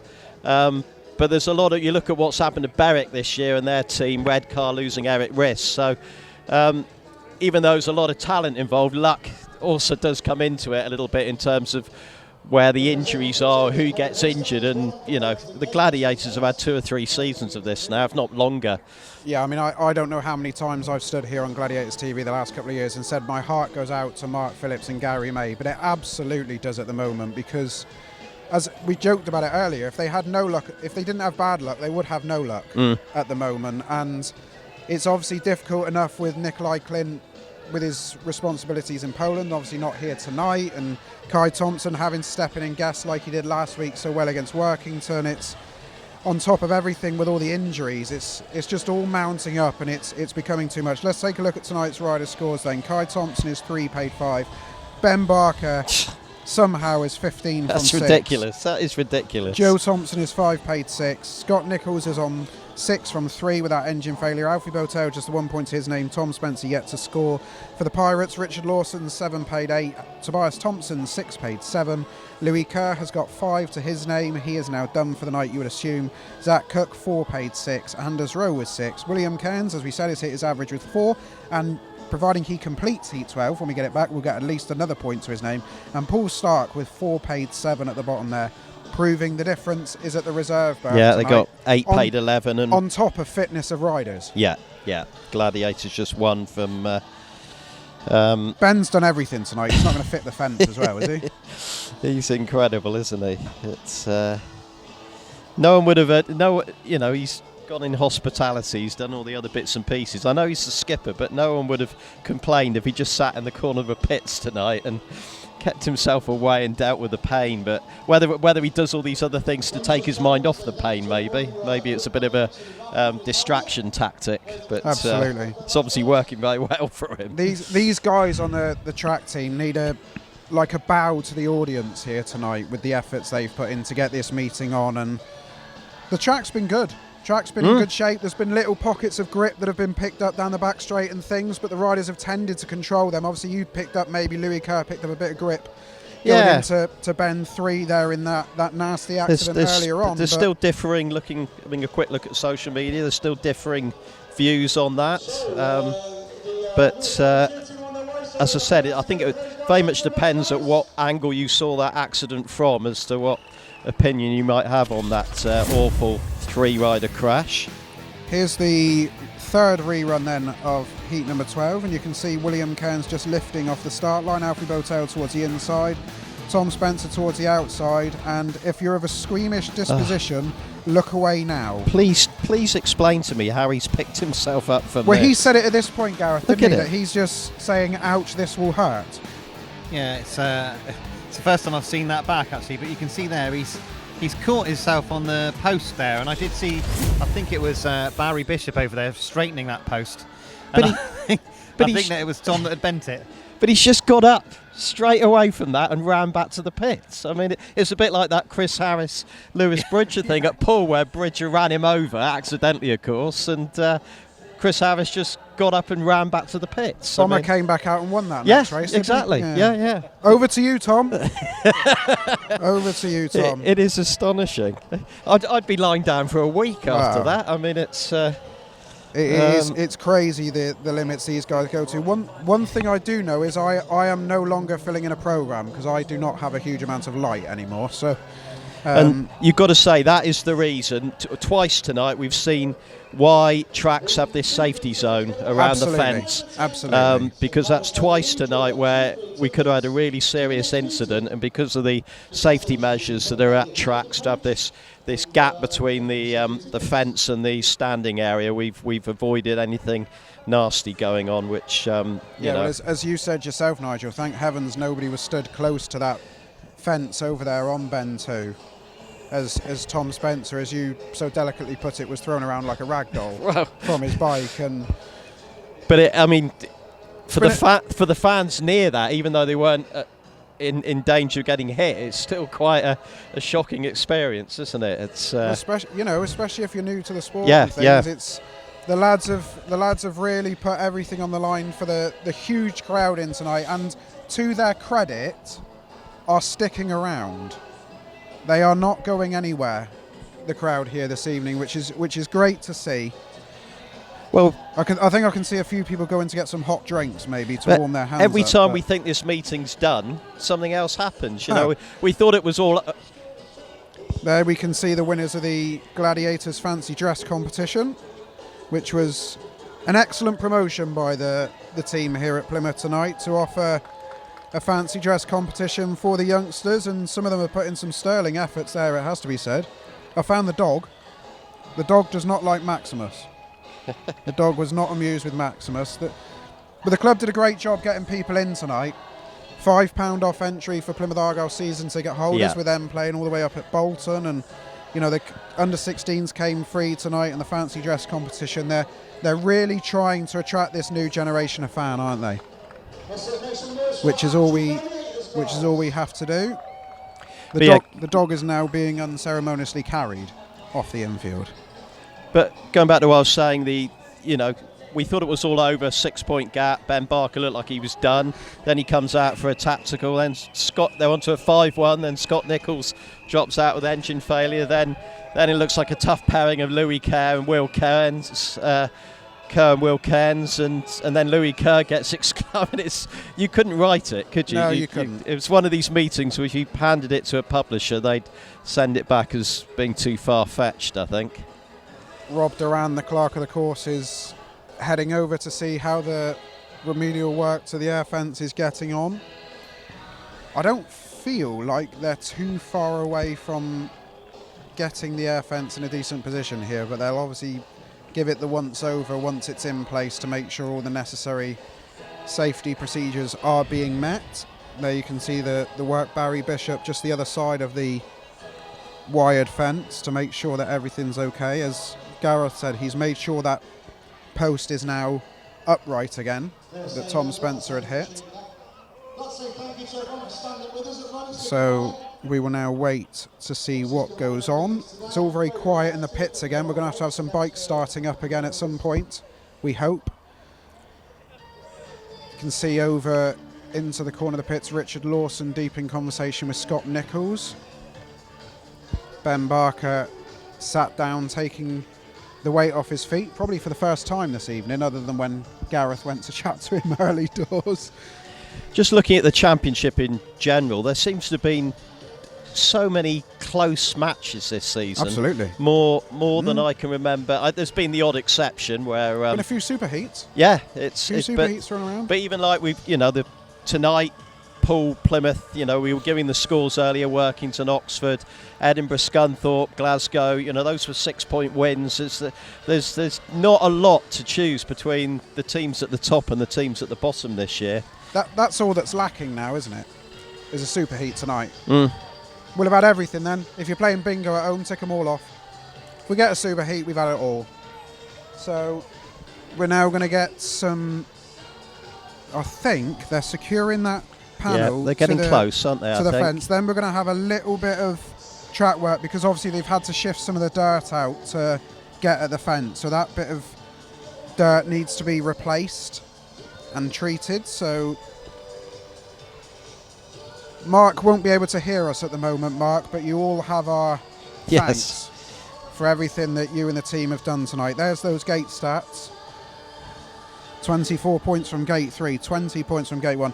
I'm going to try and guess where Poole are going to go in 15, and I think it might be 1 and 3. I think you might be right. It's it's rare to have one incident in a meeting where you've got to replace panels in an air fence, but to have two in one evening is very unusual. Absolutely, and see Rob Duran check his watch. I don't think he can believe he's still at the track at this hour of the evening. They are very close to having that air fence panel secured now, which is excellent.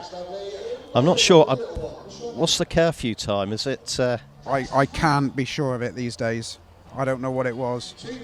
I know it once used to be 9:30, but I'm not sure what the curfew is these days, but hopefully we don't have to get there.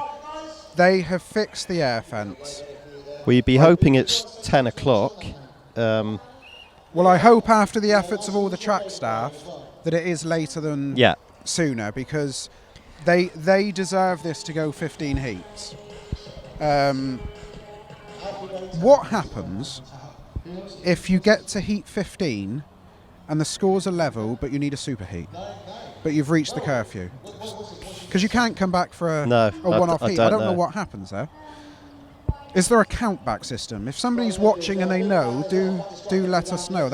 I've just thought of that one now. I've had a light bulb moment, but hopefully we won't need to get that stage. The fancy dress kids get a good round of applause. Mark is now going to absolutely fly round on his tractor. He's going to have a conversation just explaining with to Rob. I think he's saying, I need, give me 5 minutes and then tell them to get on with it. So we shall see. A round of applause goes out for the track staff. Mark gets right up against the air fence. He wants to make sure that that collection of dirt is spread. I miss the days of the brooms that used to sweep out from the boards.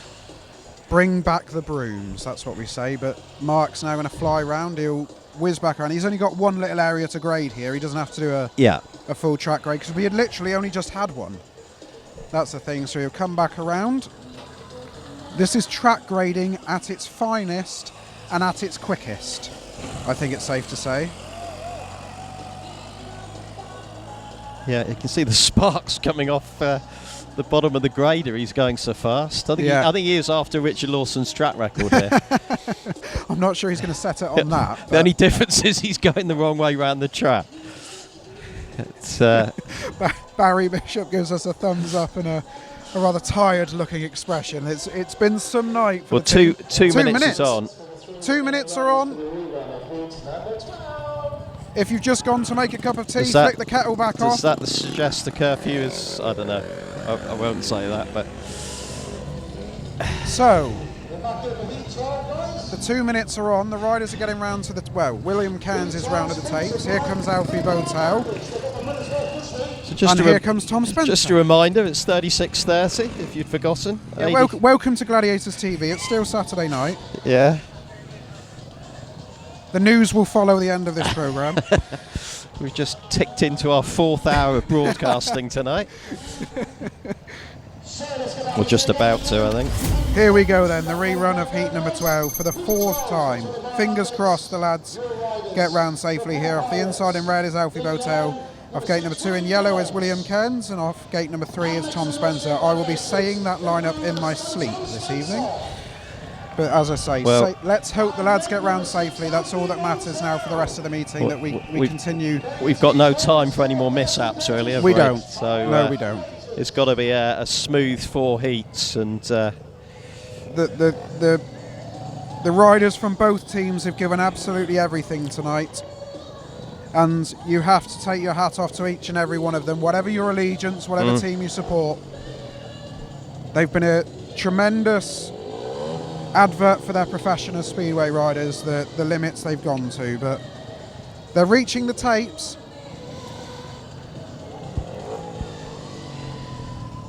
Tom Spencer just takes one last deep breath. I can't believe he's out there. Wow. It's just... Should we send Tom and Ben out in heat 15? Here we go then, the rerun of heat number 12. The green light is on. And away they go, and Alfie BOWTELL makes it, and he comes across William Cairns. Tom Spencer's going to try and go high and wide around the outside. Cairns drifts towards that upside, but Tom Spencer backs out of it. Alfie BOWTELL shows the way, and he's clear of William Cairns. Yeah, BOWTELL. Cairns just coming around underneath him, but BOWTELL's seemingly got this under control. Tom Spencer well adrift at the back, but he'll just be delighted to be able to complete 4 laps after that horrific looking crash. But BOWTELL, well, he deserves this for his efforts tonight. He had an engine failure when he was second on a 5-1, and he certainly merited more than the 1 point he had so far. And to be fair to William Cairns, he's keeping him honest for this win here in heat number 12. But as he comes around to take the checker flag, one last sweeping move by William Cairns.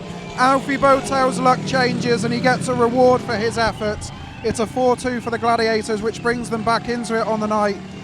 Tom Spencer, I absolutely applaud you for your efforts. He didn't look comfortable out there. He looks like he's a little bit worse for wear. But he manages to complete, and it's a win in red for Alfie BOWTELL. and he wins it in a winning time of 55.03. It's a 3-all, it's 33-39, a win in red for Alfie BOWTELL, second in yellow for William Cairns, who's caught the eye again tonight. Third in blue is Tom Spencer. Louis Kerr was excluded from this heat many minutes ago. So here we go then, straight on with heat number 13, as you would expect. No hanging around here. Richard Lawson coming out in white. Kye Thomson's out in red. I was going to say that was a 4-2, 34-38. Sorry, yes, 34-38. Sorry. It's been a long night, Nigel. No, it was the caption was. They're rattling through this now into heat 13. I can't see my programme because we haven't got any lights up here. So. Yeah, I've given up on my programme. It's Richard Lawson off the inside. That's what we do now. Scott Nicholls is back out. And Anders Rowe. So this is always the keynote race of the evening, heat number 13. And off the inside in white is the Pirates number 1, Richard Lawson. Gate number 2 in red is Kye Thomson. I feel like his efforts deserve better than 3 paid 5. Anders Rowe is in yellow off gate number 3, and Scott Nicholls is in blue. Ben Barker has joined us. How are you feeling? Sore. I don't know how you're doing this. I really don't know how you're doing this. We're gladiators. Very good. I couldn't believe Gary put you out as a tactical, and you still came back and did he wants me to do heat 15. You sound thrilled with that idea, Ben. There's still a win to be had, Ben. Come on. You were the one who chose to do this. Not 7 right, he says. He could finish with 18 points. I know. I mean, he'll enjoy it then. It's incredible, honestly. It's staggering. But here we go, heat number 13. Can the Gladiators boys bring them back into it on the night? The Pirates are within touching distance. Yeah. 10 points is the gap. The Gladiators can only make up 12 by my mathematics. So anything other than a 5-1 will be and the that bonus. will be all she writes for the bonus For the point. bonus and Poole point. will have done their job on the evening. They will then obviously go and try and win the meeting. The Gladiators have it all to do, but it's still possible. The green lights are on for heat number 13. It's another long hold and they're sent on their way. Scott Nicholls is going to try and send it around the outside of Richard Lawson, but Lawson knows where he's going. Now Nicholls thought about the inside, chose the outside. That allows Kye Thomson through up the inside, but out in front, Richard Lawson's away and gone. Yeah, Scott Nicholls and Kye Thomson trying their best here. Anders Rowe at the back, but Richard Lawson is going to be a tough ask to get past him. As we said in his first ride tonight, he broke the track record, and he's looking in similar form now. Scott Nicholls obviously had bike issues in his last ride. This one looks fine, but I think Richard Lawson, barring something miraculous by Nicholls, is going to hang on here. Absolutely, and this is all the Pirates came for tonight. They wanted to get that bonus point. It will solidify their place at the top of the Cab Direct Championship. Richard Lawson takes the checkered flag, and that will seal the bonus point for the Poole Pirates.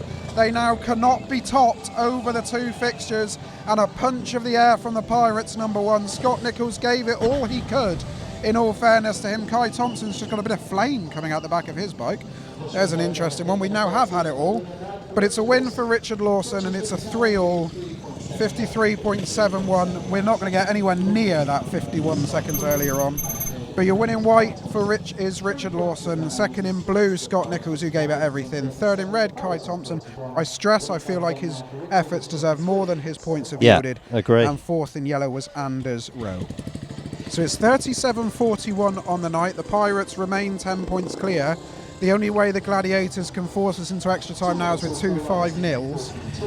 And I've only ever seen one of them here at the Coliseum with my own eyes, so I don't think I'm going to see another one tonight. So your lineup here for heat number 14, Joe Thompson is coming out here.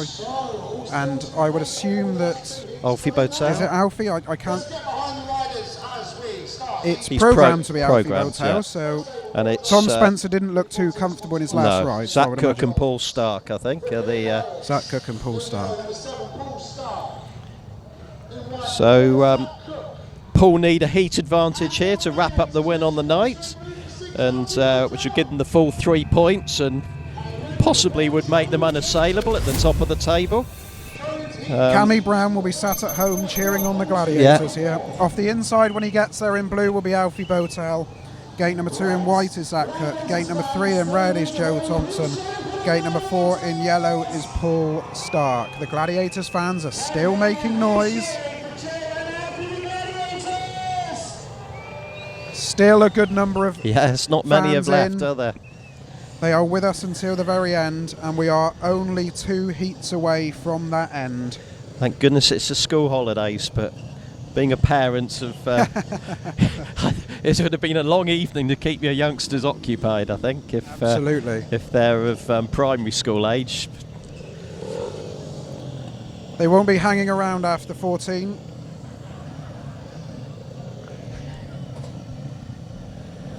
The riders are at the tapes. They're going to take their time to get prepared here.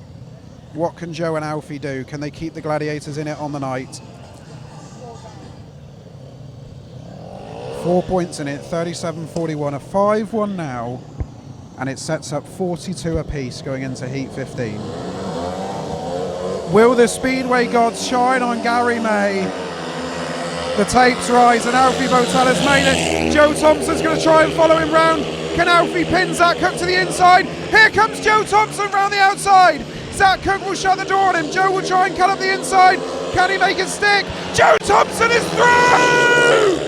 Wow, this is incredible. I said you never know when this meeting is finished, and Gladiators on a 5-1 at the moment. Joe Thompson getting up inside Zach Cook there, and it looks like Ben Barker is going to be into a last heat decider in that Heat 15, but great effort from BOWTELL and Thompson here. They've still got another lap to go, and Zach Cook is keeping them honest. 226 metres to go. Alfie BOWTELL and Joe Thompson are about to bring the loudest cheer of the night. The crowd have stuck with us, and they are going to get a last heat decider. A 5-1 to the Gladiators.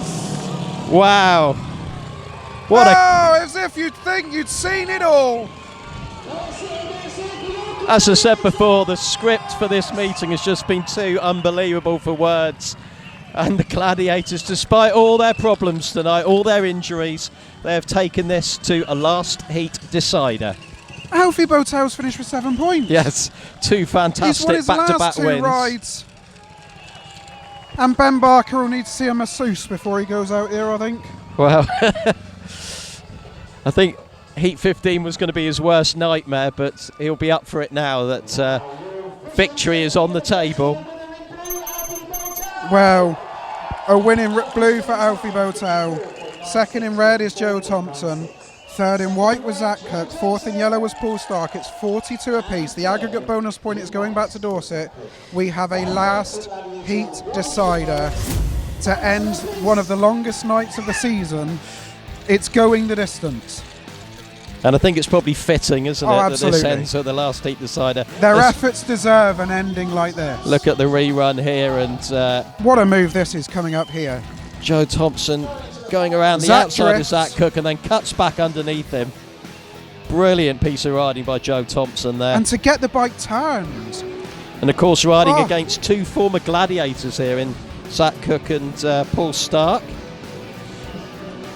Goodness gracious me. Well, all those people who've stayed to the last heat are going to be richly rewarded, haven't they? Absolutely. The club put out a massive promotion to get people through the turnstiles tonight, and they are here.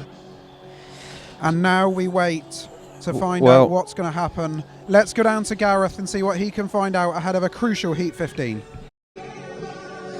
Wow, what a speedway meeting this is. It's had everything, and we're at 42 all going into the final bit of the meeting, the Heat 15. We're going to have a quick look around in here, see if we can start to spot who's putting on helmet colours and everything else. I'm sure those of you at home, you've stuck with us, but my goodness, you've been treated this evening to some fantastic speedway. I don't know if you're picking it up there, but the noise behind us of this crowd, they are absolutely electric. And of course, we head into this final race here, this Heat 15, with it all to play for, 42 points apiece. Now we'll wait to see who's going to be going out. You've got to believe, surely, that Scott Nicholls will be in this one. And certainly this is the sort of thing he's been brought in for. I can see Richard Lawson getting ready with a white helmet colour, and that's Tobias Thompson wearing the yellow helmet colour. So that looks like the Poole Pirates pairing here. Scotty Nicholls and Ben Barker are the two that are with Garry May, just off of your camera at the moment, but you can see in this Poole pits, you can see there that they are wheeling out Richard Lawson's bike. Of course, he rode very well in Heat 13 to win that one, and he'll need to do the same. Or will we go to a 45 all? We will just have to wait and see as we see Thompson getting himself ready there in yellow. So Scott Nicholls is preparing, I can tell you that. He is getting ready, no doubt he will be up for this. And, wait for it, Benjamin Barker has just pulled on a blue helmet for Heat 15. Goodness me, this is a gritty performance here from Ben. And of course earlier on when Scott Nicholls and Ben Barker were out together, Scott suffered that problem and Ben had to do the winning. So could they pull off a 5-1 here? I have to say that this crowd will go absolutely bananas if they can pull it off, but it is a big, big ask. Joe Thompson, absolutely, I'm sure, delighted with his last ride there to get that 5-1. But really, it's gone very quiet. It's gone eerily quiet down here in the pits. It really has. Everyone is absolutely focused here. And we are on 2 minutes. So I better throw back up to Nigel and Joe. This is going to be a good one, boys. Oh, I can't believe it's coming down to this, Gareth. Thank you for all your efforts. Do come and watch it with us on the gantry because, oh, if you're sat at home, sit comfortably because you're in for an absolute treat in heat number 15. Brace yourselves, folks. It's going the distance. And, it's a good one. A very interesting choice of in yellow, Tobias Thompson. I don't think any of us would have called that one. It's, obviously, Lawson and Thompson have ridden together all night, but... anyone fancy a super heat? Anyone? Here we go. They're on their way round to the tapes. I think you said at the start of the evening you fancied I did. the I said if we were ever going to get a super heat, it'd be tonight. Yeah. Off the inside in white is Richard Lawson. Gate number 2 in red is Scott Nicholls. Gate number 3 is Tobias Thompson. Gate number 4 somehow is Ben Barker. I don't quite know how he's got through 7 rides tonight. And here we go. Everyone take a breath. Calm those heart rates. It's going to get good. It's incredible, isn't it? It is. I said Thompson's an interesting one. Fitting, yeah. It's gone this distance. Definitely.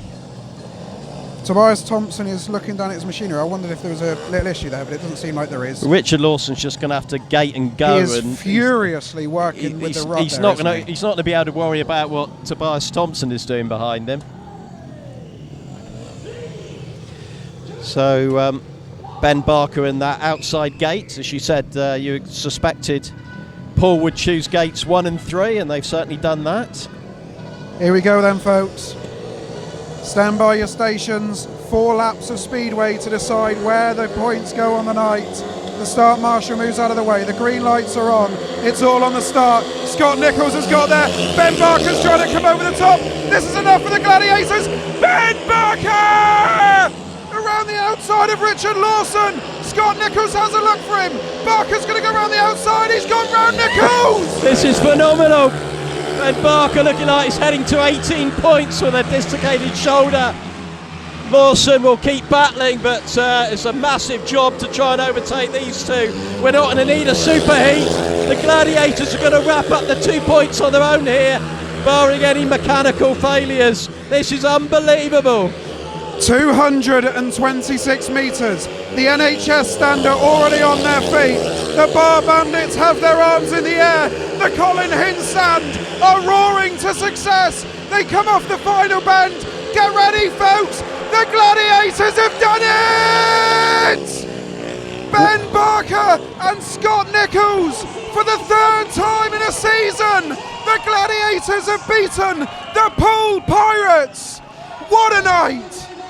Incredible. Barry Bishop celebrating with the riders. Garry May, who said, you never know, Mike, what happened in these closing heats, goes out to celebrate. Ben Barker, 18 points. That is phenomenal. And Scott Nicholls as well. Brilliant from those 2 riders. Just how have they done that? I honestly don't know. Gates 2 and 4. I could not be any happier for the promotion at Plymouth Speedway. The Coliseum has been full, it has been loud. Ben Barker's shoulder is sore. I get the sense he's about to be thrown in the air by his team. Tom Spencer with a bandage or something, or an ice pack on his shoulder. Yeah. No, they want to do Ben Barker the bumps here. Scott Nicholls, maybe. Wow, what a finish to this meeting. 47-43. The Gladiators have only gone down by 2 points. I mean, this is extraordinary. Daniel Klima, who's in the country, is now going down trackside. He's going to greet the Gladiators team. Well, I've covered... Should we have a classified result? Heat 15. A win in blue was Ben Barker. Second in red was Scott Nicholls. Third in white was Richard Lawson. Fourth in yellow was Tobias Thompson. Neil Middleditch out to shake the hands of every Plymouth rider and the Plymouth promotion. This has been a night of vintage championship speedway that has given absolutely everything. That was class for Middleditch. Came straight out to shake the hand of Ben Barker. I said I've been covering I've been covering sport at all levels for over 30 years. I don't think I've seen a more heroic performance by a single individual than Ben Barker tonight. The final score on the night, Plymouth win it 47-43. The aggregate score is 89 to Plymouth, 91 to the Poole Pirates. Many congratulations to them on the aggregate point. This has been two of the very, very best Cab Direct Championship fixtures you will have seen for a very long time. Both teams have served up an absolute treat. Maximus is going to try and follow them around. They're going to be sat on pallets. They're going to be stood on the back of the truck. They're all going to get on. The kids are getting on. The social media guys are getting on. Mark Phillips has to drive it. It'd be more fitting they went round in an ambulance, I think. There's so many of them injured at the moment. What we should say, massive credit to Poole Pirates, who have served up a fantastic treat this evening. Credit to Phil Griffin, the referee, who's tried his best with everything that's gone on. We might have disagreed with one or two of the decisions, but he's done his very best. The riders scores, Kye Thomson, 4 with 3 bonus. Ben Barker, 18 points. Lasse FREDRIKSEN, we send him our best wishes. Joe Thompson, 7, paid 9. Scott Nicholls, 10, paid 11. Alfie BOWTELL with 7. Tom Spencer with 1. Richard Lawson gave it everything for the Pirates, 11, paid 12. Tobias Thompson with 6, paid 7. Louis Kerr with 5. Zach Cook has finished with 5, paid 7. Anders Rowe with 6. William Cairns, a good night for him with 6. Paul Starke, good night for him with 4, paid 7. Neil Middleditch, Garry May, we take your hat off to your teams. They're going to need a bigger truck here, I think, to get going to need a bigger on. boat. Garry May was trying to wheel Maximus around. Here they go. And just listen to the noise that these boys are going to get on their lap. Oh, we stopped. No, they're going again. I thought the truck had broken down, that's all we needed. But honestly, those who are in attendance here at the Coliseum tonight, you have all been absolutely magnificent. And to each and every one of you sat at home, I hope you've enjoyed every single bit of this. They are going home happy patrons this evening. The Gladiators have completed their hat trick over the Pirates. The next fixture for the Plymouth Centurions in the National Development Trophy comes up on the 13th of August away at the Kings Lynn Young Stars. Unfortunately, there's no live stream of that particular fixture. Coming up next for you here on Gladiators TV, 1 week today, the Redcar Bears, who are hunting down the playoffs themselves. They are in town. Plymouth go to Redcar on the Friday night. Redcar come down here on Saturday. How do you follow that tonight? Oh, yeah, well, they're going to have to. There's a Poole Pirates fan. He'll be happy to have got the aggregate bonus point. The team are now making their way round towards the Bar Bandits. This is going to be loud. They are in full voice. What a night it's been for the Plymouth promotion. What a night it's been for the Plymouth Gladiators. An unbelievable evening of Speedway that just takes your breath away, what they've been able to achieve. Absolutely superb. There they are, battered and bruised. Poor Tom Spencer with his arm ice pack on his shoulder. Alfie BOWTELL as well. Ben Barker's going for a massage. It's going to be some incredibly sore bodies when the adrenaline wears off, isn't it? Aren't they just? Let's go down trackside and see who Gareth can get an interview with at the end of this incredible meeting. Well, the atmosphere is amazing down here, as you can imagine. We were going to catch Garry May, and he's now been collared by the stadium announcer. But I think we've got Ben Barker with us here, and I really think we ought to have a word with 18-point Ben Barker. Ben, one final chat with you, if that's all right, mate. What? Well, first of all, for yourself, have you had many nights like this? I'm ready for bed. No, beer then bed. What a night! I mean, 18 points. We couldn't believe it when you were helmeting up for the E15 as well. Neither could I. I was just praying no superheat. I didn't want that. You must love this place. You must. You must absolutely love this place. It just seems to be that they all love you, and you just seem to bring it another level. Yeah, that's it. You know, we got it, haven't we? Like I said, we had our back against the wall. Come here. Thanks to this guy here. Every race, coming over, ice pack, making sure to take me up before the meeting. I wouldn't have done it without him today, so big thank you.